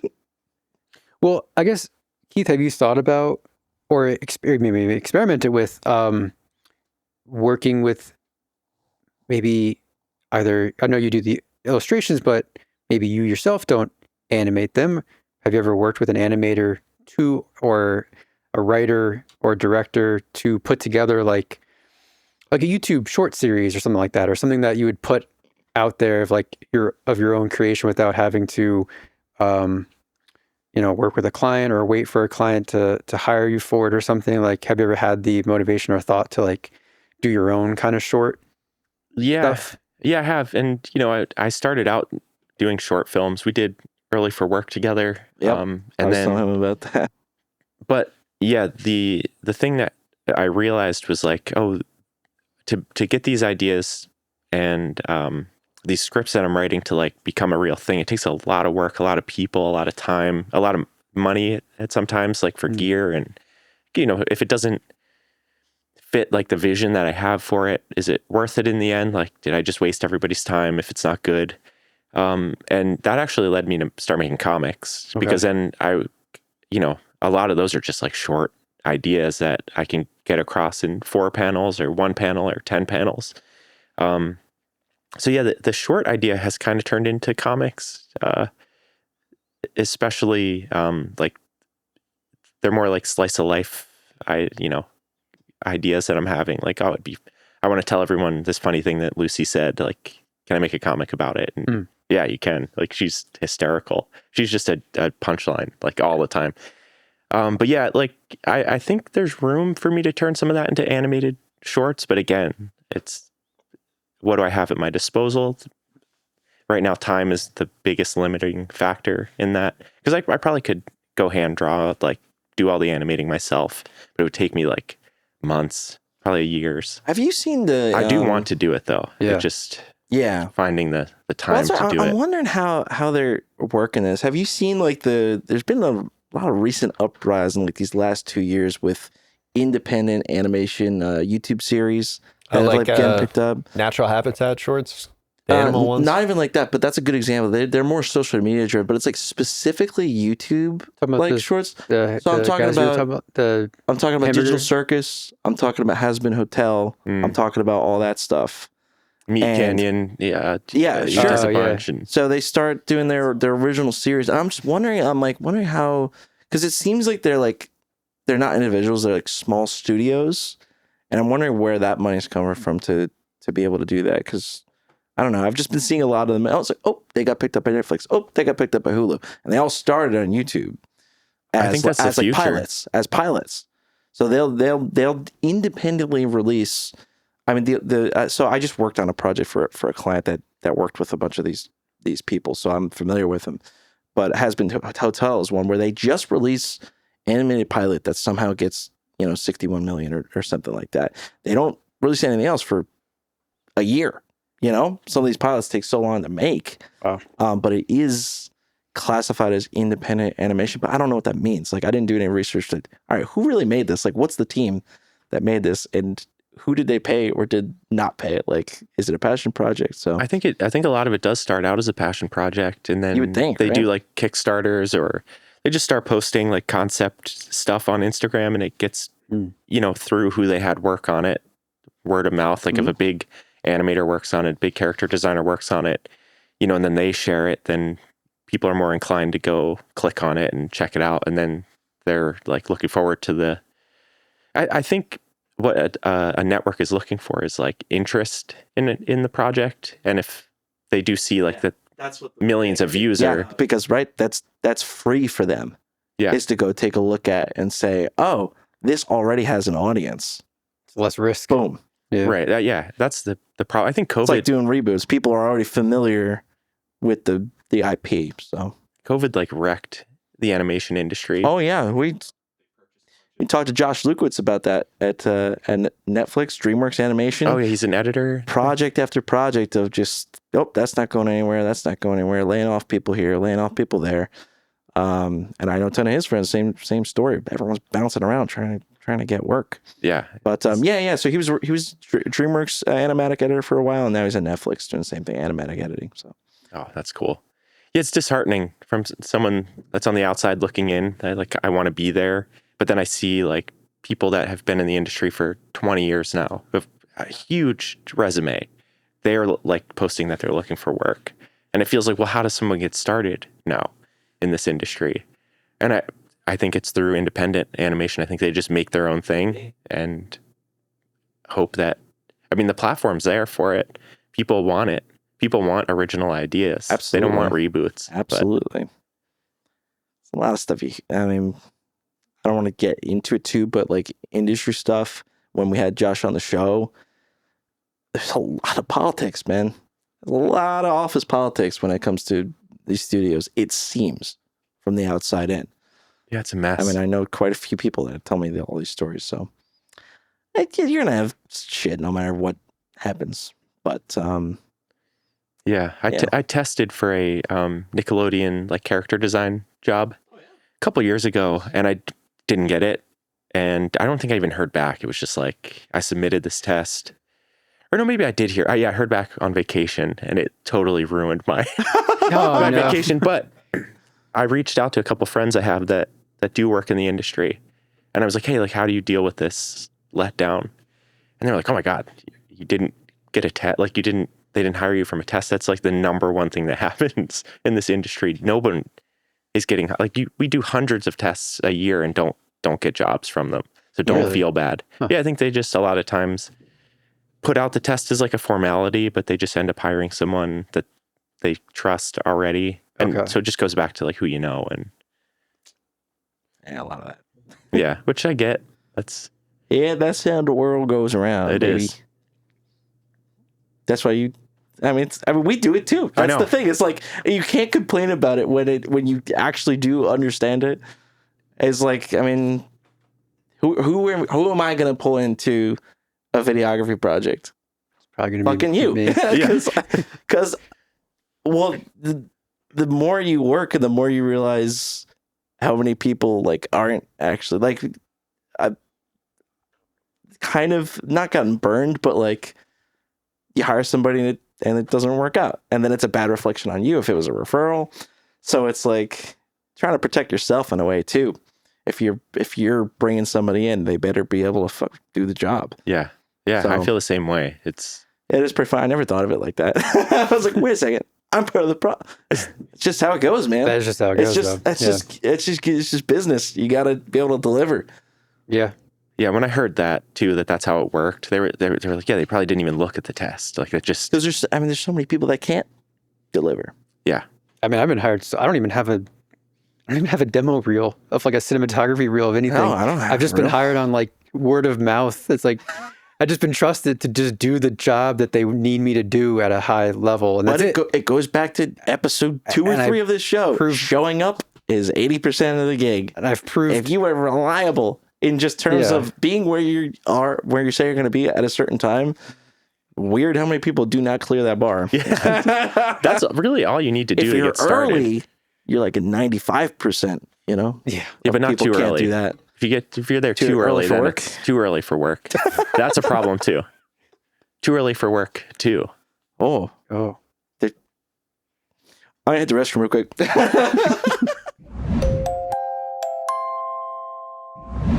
Well, let me start out with a question to Mike, Yes. actually. Do you have any interest in doing, I think I'm going to be doing Vegas NAB next year. Oh. Do you have any interest in In doing going? that in January, February, March? I think Hopefully it's April. not January. Oh, okay. Yeah, it's way out. Oh, still. yeah. Yeah, I think it would be great for us. We did a lot of networking out there 2 years ago, and a lot of that stuff didn't necessarily come to fruition. But it's just going to be the same old song and dance, I think, when we go. And now Ryan can get us into a whole bunch of shit because he's got followers. Hell Ooh, yeah. yeah. And Ryan's our little PR man, so he knows everybody. So it'll be good to go with that crew and just talk to a lot of people. See if the Sigma people are there again. Even though they're gonna be mad at me because I never made any of their videos, but you know the deal. So you ever heard of NAB? I have not. So it's National Association of Broadcasters. Biggest think of like a camera show. They do talks. They do basically every camera company has a booth. But when I say booth, I mean like football field. Like it's huge. The shit's ridiculous. Sounds sick. Yeah. So leading into that, Sony has their new stuff out. They demo their new cameras. Red's there. But also the smaller cameras are there too. Lenses. They have every kind of lens manufacturer you can want. And you can go up and try things. You can go and ask questions. So it's a fun spot. I'm excited to go this year. Would you think that would be something you'd be interested in or not really for... Not really. Yeah. It depends what you're doing, Yeah, I'm not really like a tech kind of guy. Yeah. Like I know what I know about cameras and that's it. It's like I don't know. Some people are just so much smarter than me when it comes to like what the camera's doing and like, I understand how to get a pretty picture out of a camera, but beyond that, I'm not like, I shoot with an FX3 and my cousin, sorry, excuse me. It's okay. I have it too. Coffee. I don't know. Coffee phlegm. Yeah. My cousin, he also shoots with an FX3 at work, and he's like, "Oh, did you get the new update on? Have you updated your FX3?" And I'm like, "No, I've been shooting. It shoots fine. Shooting that thing since May of 2021, and Still works. haven't touched any of that shit. Yeah, no, I get that. I just cleaned the sensor for the first time Oh, nice. because I was looking It's back. not as scary as it seems. No, I was looking back at like all my old stuff, and I'm like, man, I think there's like a dead See a speck. pixel. Yep. And then I think my camera actually does have a dead pixel. We've looked at it a couple times, and I was like, Oh, yeah. Yeah. It actually might. that you can't do anything about. It just is what it is. But the FX3 has a it like will recalibrate, it'll yeah, and yeah, I think it's like a weddings software based thing Yes, yeah. where it like fills it in with the next nearest pixel or something. have fixed it. Yeah, Give it a yeah. little- I mean, you little you can literally go in and patch it out. Like What, like in post? digitally, Or, yeah. digital. Yeah. yeah, I mean, just to get so it's not black. I would I think mine was fill like it white with the or next, red or You something. could just fill it with the next pixel.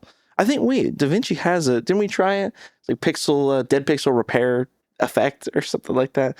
That's whatever. an AI tool I can get behind. Yeah, little stuff like that, right? But anyway, yeah, you're still liking all the images you're getting out of your FX3. I Love mean, it. people swear by the FX3. I've never shot one personally, but I've just used on that feature film, the creator. Oh yeah, I didn't know about that one, but I have heard that It's- people have been using it Yeah. for like big budget movies. Yeah. They use it for its like versatility and low light. capabilities, like how small it is too, and I think it's native ISO is like 12,800. Yeah. Yeah. Something and like basically turn night into day with that. It's fun stuff, man. Yeah, Fun which is stuff. you know, I do a lot of weddings, so that comes in handy. Like I don't bring external lights or anything. No, I can just- absolutely. it's all in. Yeah, it's just shoot camera. natural. Yeah, Yeah. there's nothing wrong with that. I mean, it's for a running gun, you kind of have to. I mean, that's nice that it is able to make everything look acceptable, you know, Yeah. as opposed to some things that will just fall apart.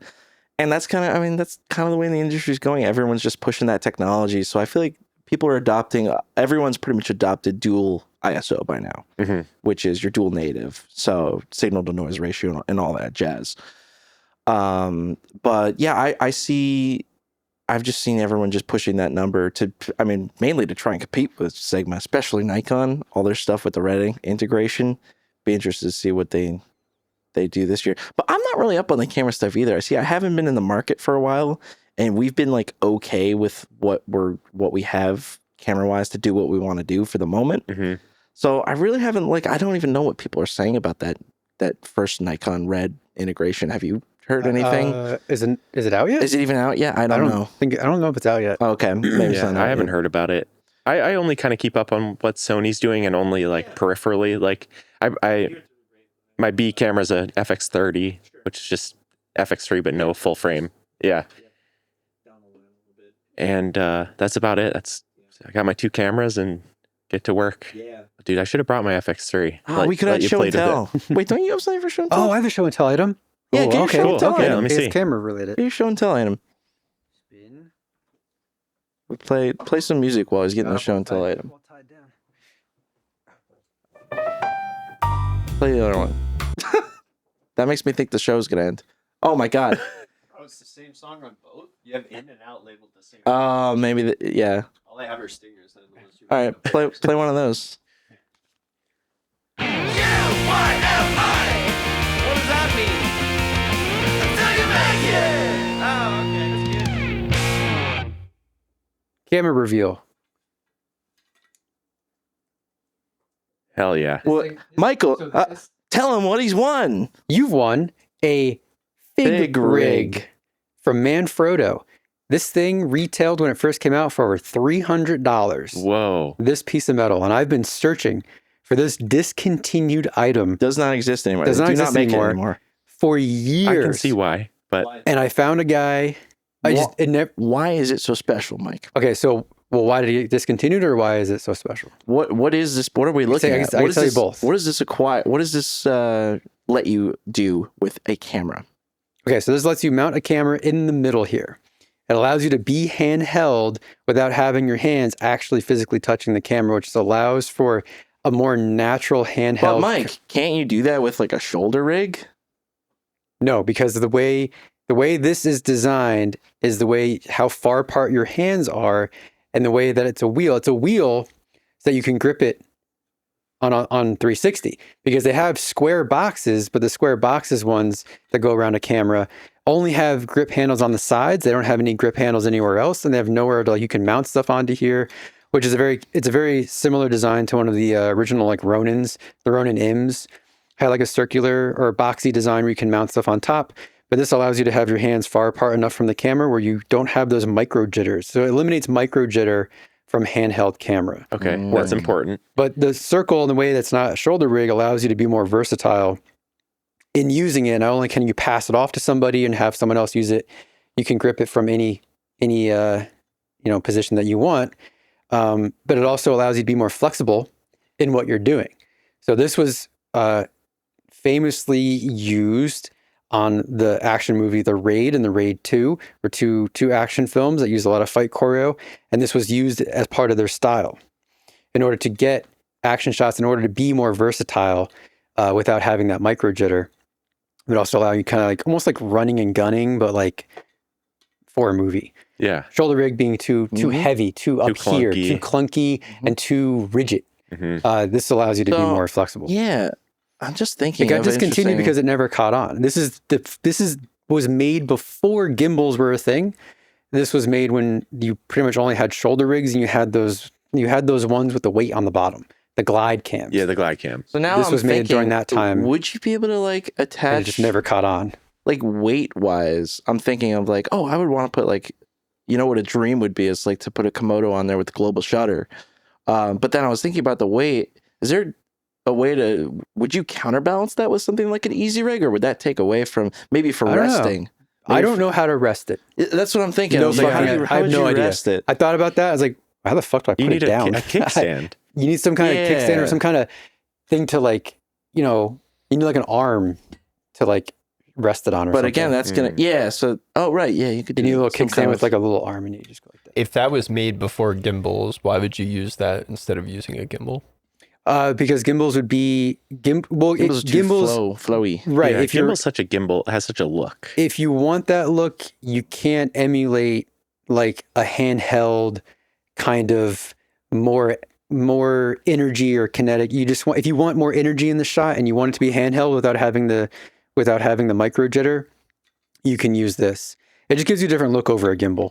I think gimbal is very, people tend to overuse gimbal. Gimbal is very if you need it, you need it. It just can't beat a gimbal. It's not trying to beat a gimbal.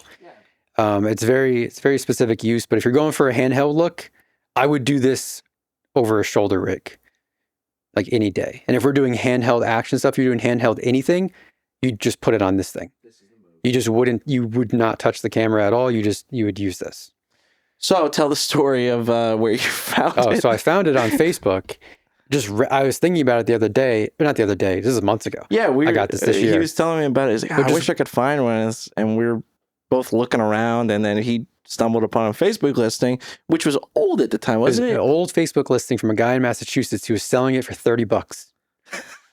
And I messaged him, and he was active, and it was for local pickup only. I was like, dude, I can't. Here's all this stuff. Here's all the things that I've made, and this is what I want to use it for. And like I've been looking for this thing for years, and I would pay whatever you want me to pay. Yeah, for you to ship this thing to me. Ship it, yeah. And it took a few weeks of going back and forth. He was busy with stuff, and he had to get a box to. He didn't know how to ship it. Yeah. He's like, how do I put this thing in?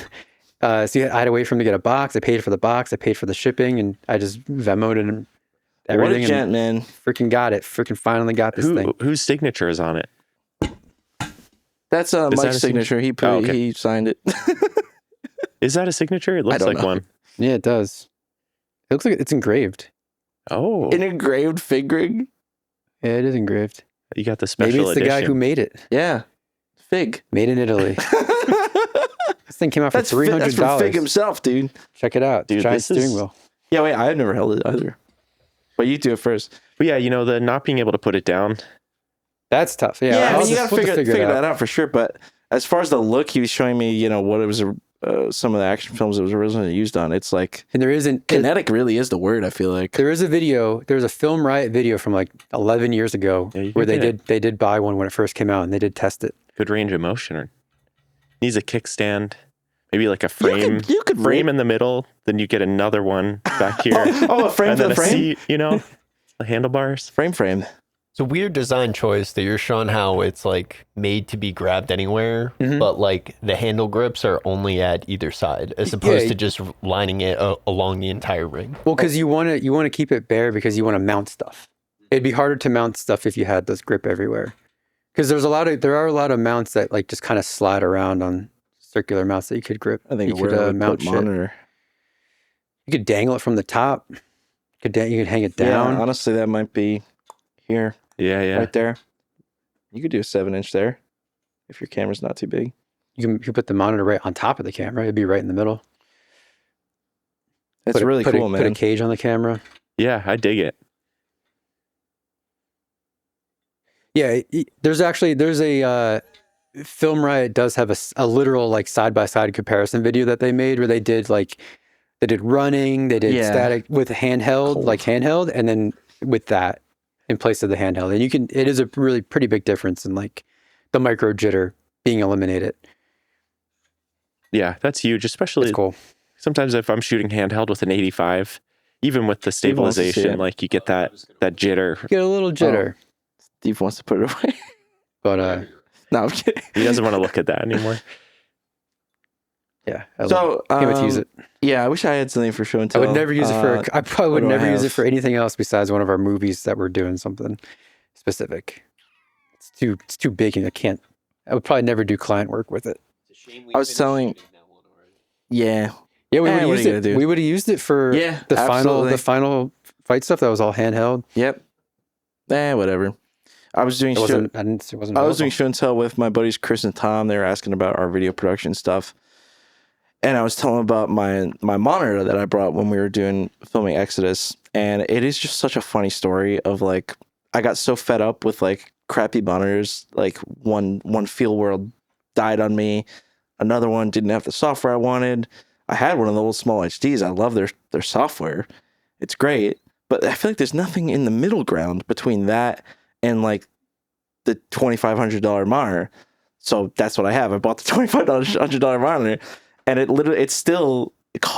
my monitor costs more than my camera. Yeah. Which is, it's just kind of how it works out. But the thing, I bought it and it still works great. It works I've great, used it a lot. So I love that monitor. It's great. It's so fucking bright. And, but they were, Chris and Tom, they were just laughing. They were like, that seems kind of backwards. And I was like, it does, doesn't it? Yeah, it's an But- important piece though of the rig. It's an industry standard monitor, Mhm. People use them. And it's not touchscreen, which you were very Yeah, anti-touchscreen. touchscreens do not make sense for me for monitors. I don't get it. To be able to quickly, I have a thing with this with cars too. I don't understand it. I'm a very tactile person. I love to be able to feel what I'm doing without looking at it. And on a monitor with a touchscreen, you can't do that. Like so the way I have my monitor set up for false colors, I look at it a lot for exposure. I have it on a different page on the small HD. So I'm able to find the button, even if I can't see where it is, I can find the button and just click it to the right. I just don't get how do that. you want me to tap in Atomos and then find the false colors button. Mhm. That makes no goddamn sense to me. It's annoying just from a smudging the screen perspective with any Yeah, kind keeping of it clean too. touchscreen stuff. I don't like it for that. You're in the winter, you got gloves. I can work that monitor with gloves, no problem. I think End I was of- using a end of rant. Feel World one that had like Yeah, the and even they have little real clicky even clacky if they're buttons. cheap buttons. Yeah, I have the Field Words right up there.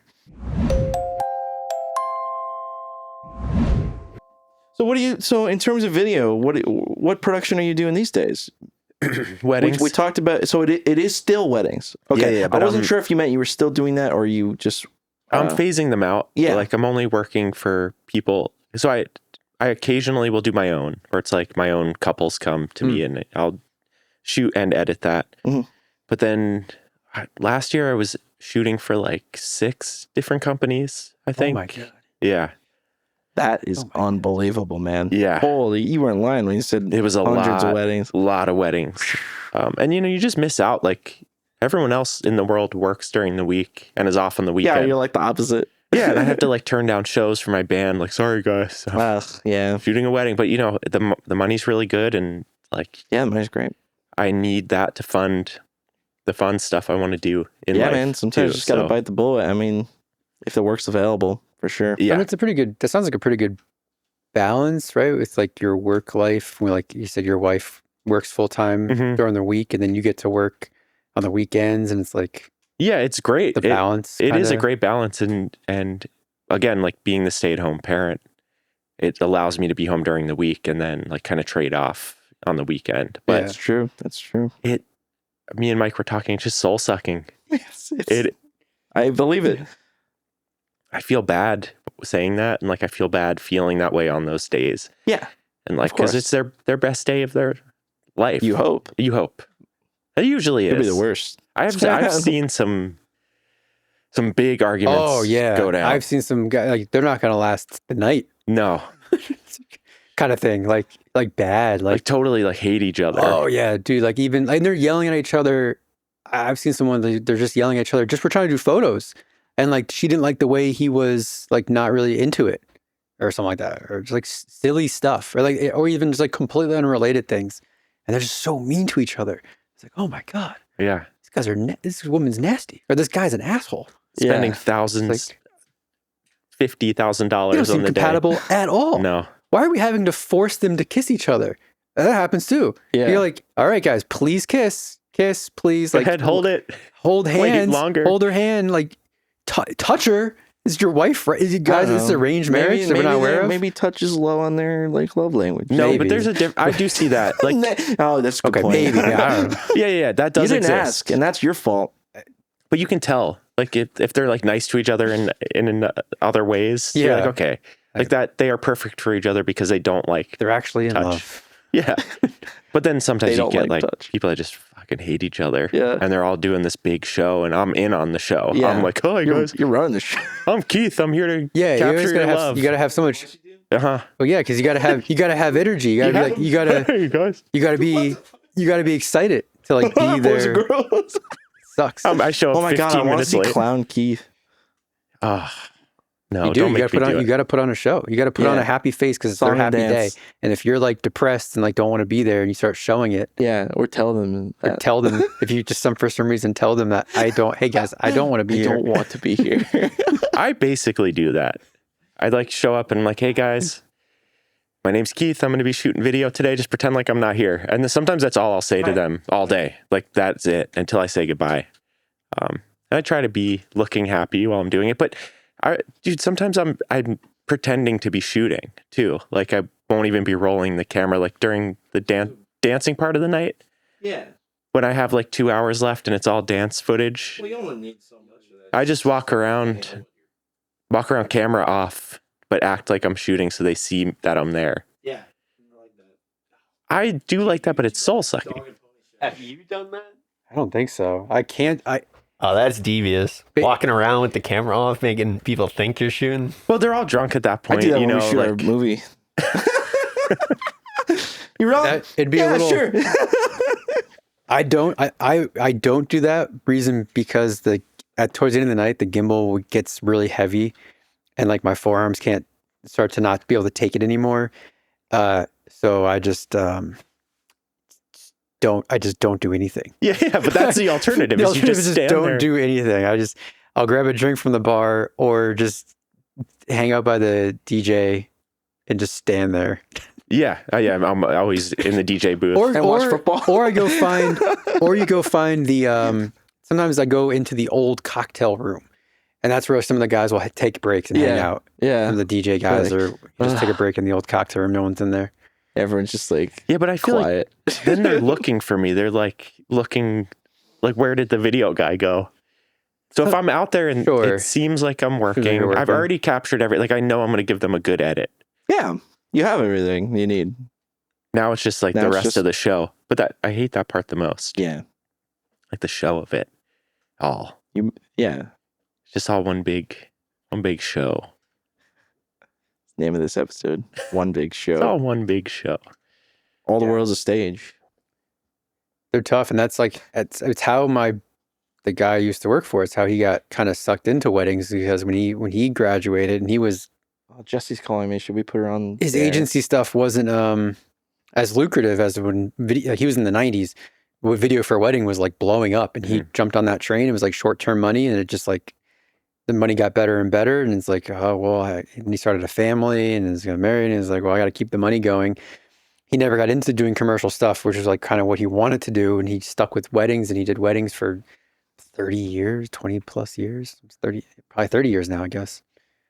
That's a common story. That's kind of how it happens. Like you get in, see how good the money is, and And you just kind of like stay. like to I think guess. about it. If you're shooting like 30 to Tough. 50 weddings a year, and you're not editing them, let's say, Yeah, then you're working 30 or 50 days out of the year, and that's it. right. That's it. Mm. There is like a huge appeal to that. Yeah. But it's what you're like sacrificing, I don't know, artistically or like morally by doing it. I don't know if that's Yeah. worth I just it. think some people are just wired for it, They are. and I am not. Just Same. one of those people. So it's like, yeah, you can force yourself to do it for sure, but Yeah. it's tough. That was my journey, forcing myself to do it because I was working for the agency. I was working for Jam. So I was working Monday through Friday. And then sometimes I would have Friday off from work, or I would request Friday off to do a wedding, or I would go from Friday to Saturday, Sunday wedding. So I would work 7 days a week. And if I wasn't working on a wedding, we were doing a short film.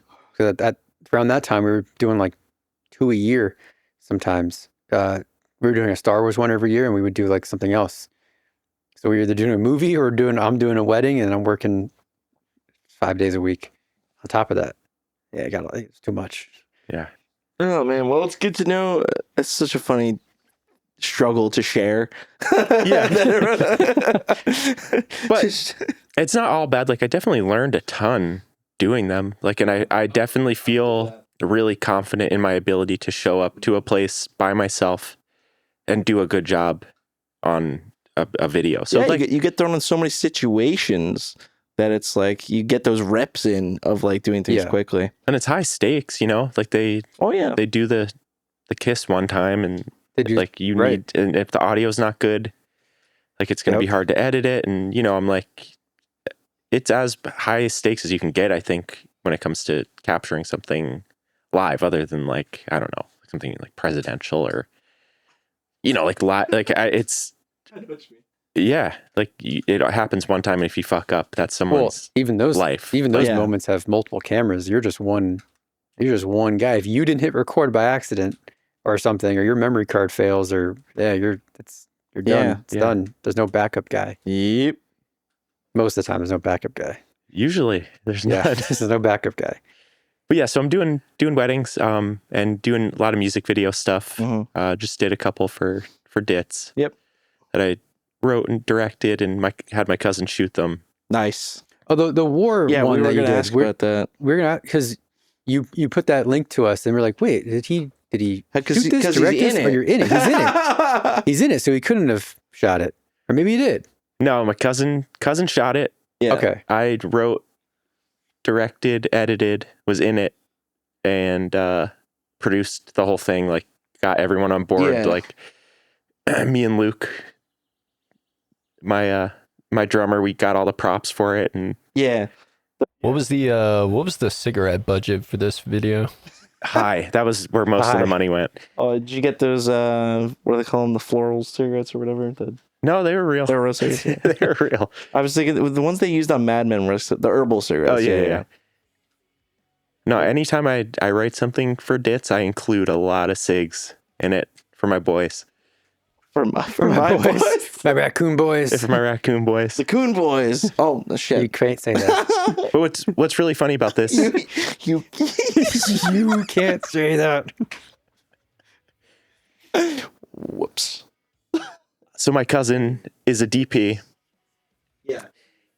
And he, when we were growing up, we used to play G.I. Joes together, and we would take photographs of the G.I. Joes, like in their make little war scenes. And it was just cool to like bring this to life with him now that we're older, and like make something a little bit more professional, but with the same like kid energy.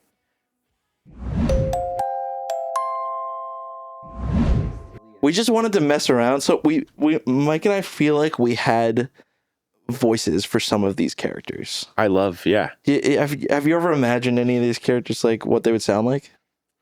Yeah. When I'm drawing them, for sure. Like, Yeah. I'm like coming up with their like character, their idiosyncrasies as I'm drawing. Like, Yeah, right. Yeah, you're putting some characterization into it. So we wanted to see if we could come up with just like a scenario maybe for a couple of them, and we both had to stay in character with what we think that character would be. No idea if it's gonna work.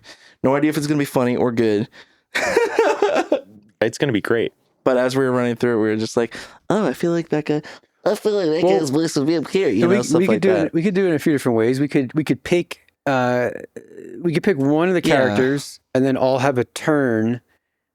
If Steve gets a prompt or something from ChatGPT, we can prompt like a scene or a scenario or a conflict or something for the character, just as a setup. Okay. And then we can each take a turn.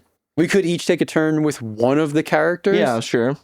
Into like, you know, bring it to life in each of our own ways. Or Oh my god. in some of these scenarios, some of these drawings have multiple characters. We like, if you scroll down a little bit, Steve, if you're still in that window, there's one in the middle there with the three guys. Yeah. Like we could each take a character, one of those guys. I feel like we could do that one really well. So we could do Yeah, we could do that. We could do All right. Well, something that like one is about a couple of dock hands. Yeah, what's the backstory here? Couple of dock hands. Maybe they're like the misfit dock hands. Mm-hmm. Like they don't ever get actually to go onto the ships the way that their coworkers do. But they, I mean, look at them. Their coworkers. Their coworkers do get to go onto the ships. Right. Oh, so these guys aren't allowed to go onto the They're ships. not allowed. Yeah. I mean, the guy on the right is kind of calling my name. Yeah. I'll do the middle guy. All right, I'll go left. Okay, I have a name for mine. We'll make that be. I'm gonna go with Pecker for my name. Otto Underbridge. That's your name? Yeah. Ooh. Okay, so instead of Ray, That's got something to it. Otto Underbridge? Yeah. It'll be Otto. It's got a ring to it. That'll be his character. Yeah, I was gonna do Rucker. Rucker was I was thinking. That's good. Okay, I like that it's two one names in one long name. you were going CKER too. Yeah, yeah. We're pretty close. Wait, your guy in the middle is named Rucker. My guy's name is Pecker. And Otto Underbridge. An Otto Underbridge. Okay, scenario. A storm approaches as Otto, Rucker, and Pecker prepare to leave port. Otto ensures they will be safe, but Rucker refuses to endanger the crew's lives.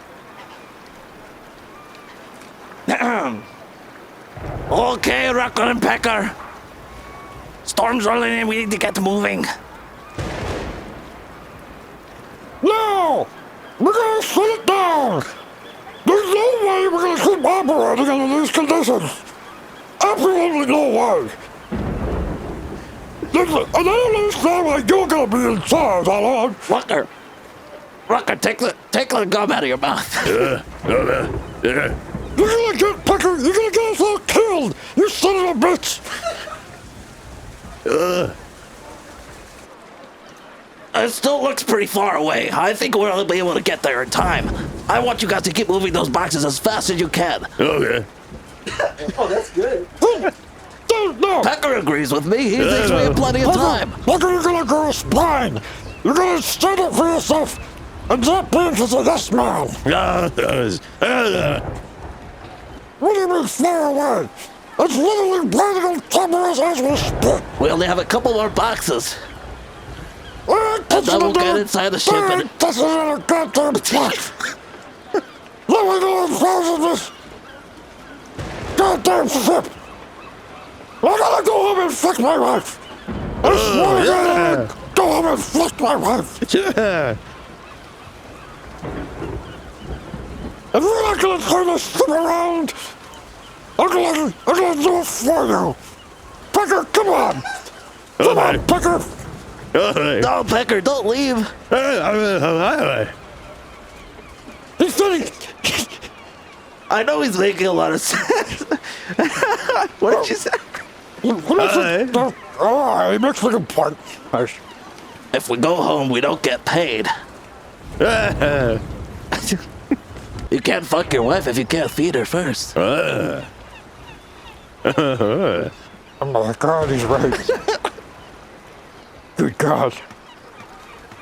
What have we done? What have we done? That's pretty great. Sounds good. He's so angry. Oh my God. Dude, Beat red. Nipping to a I know, but you're like, but it's at 100 the whole time. It never comes down.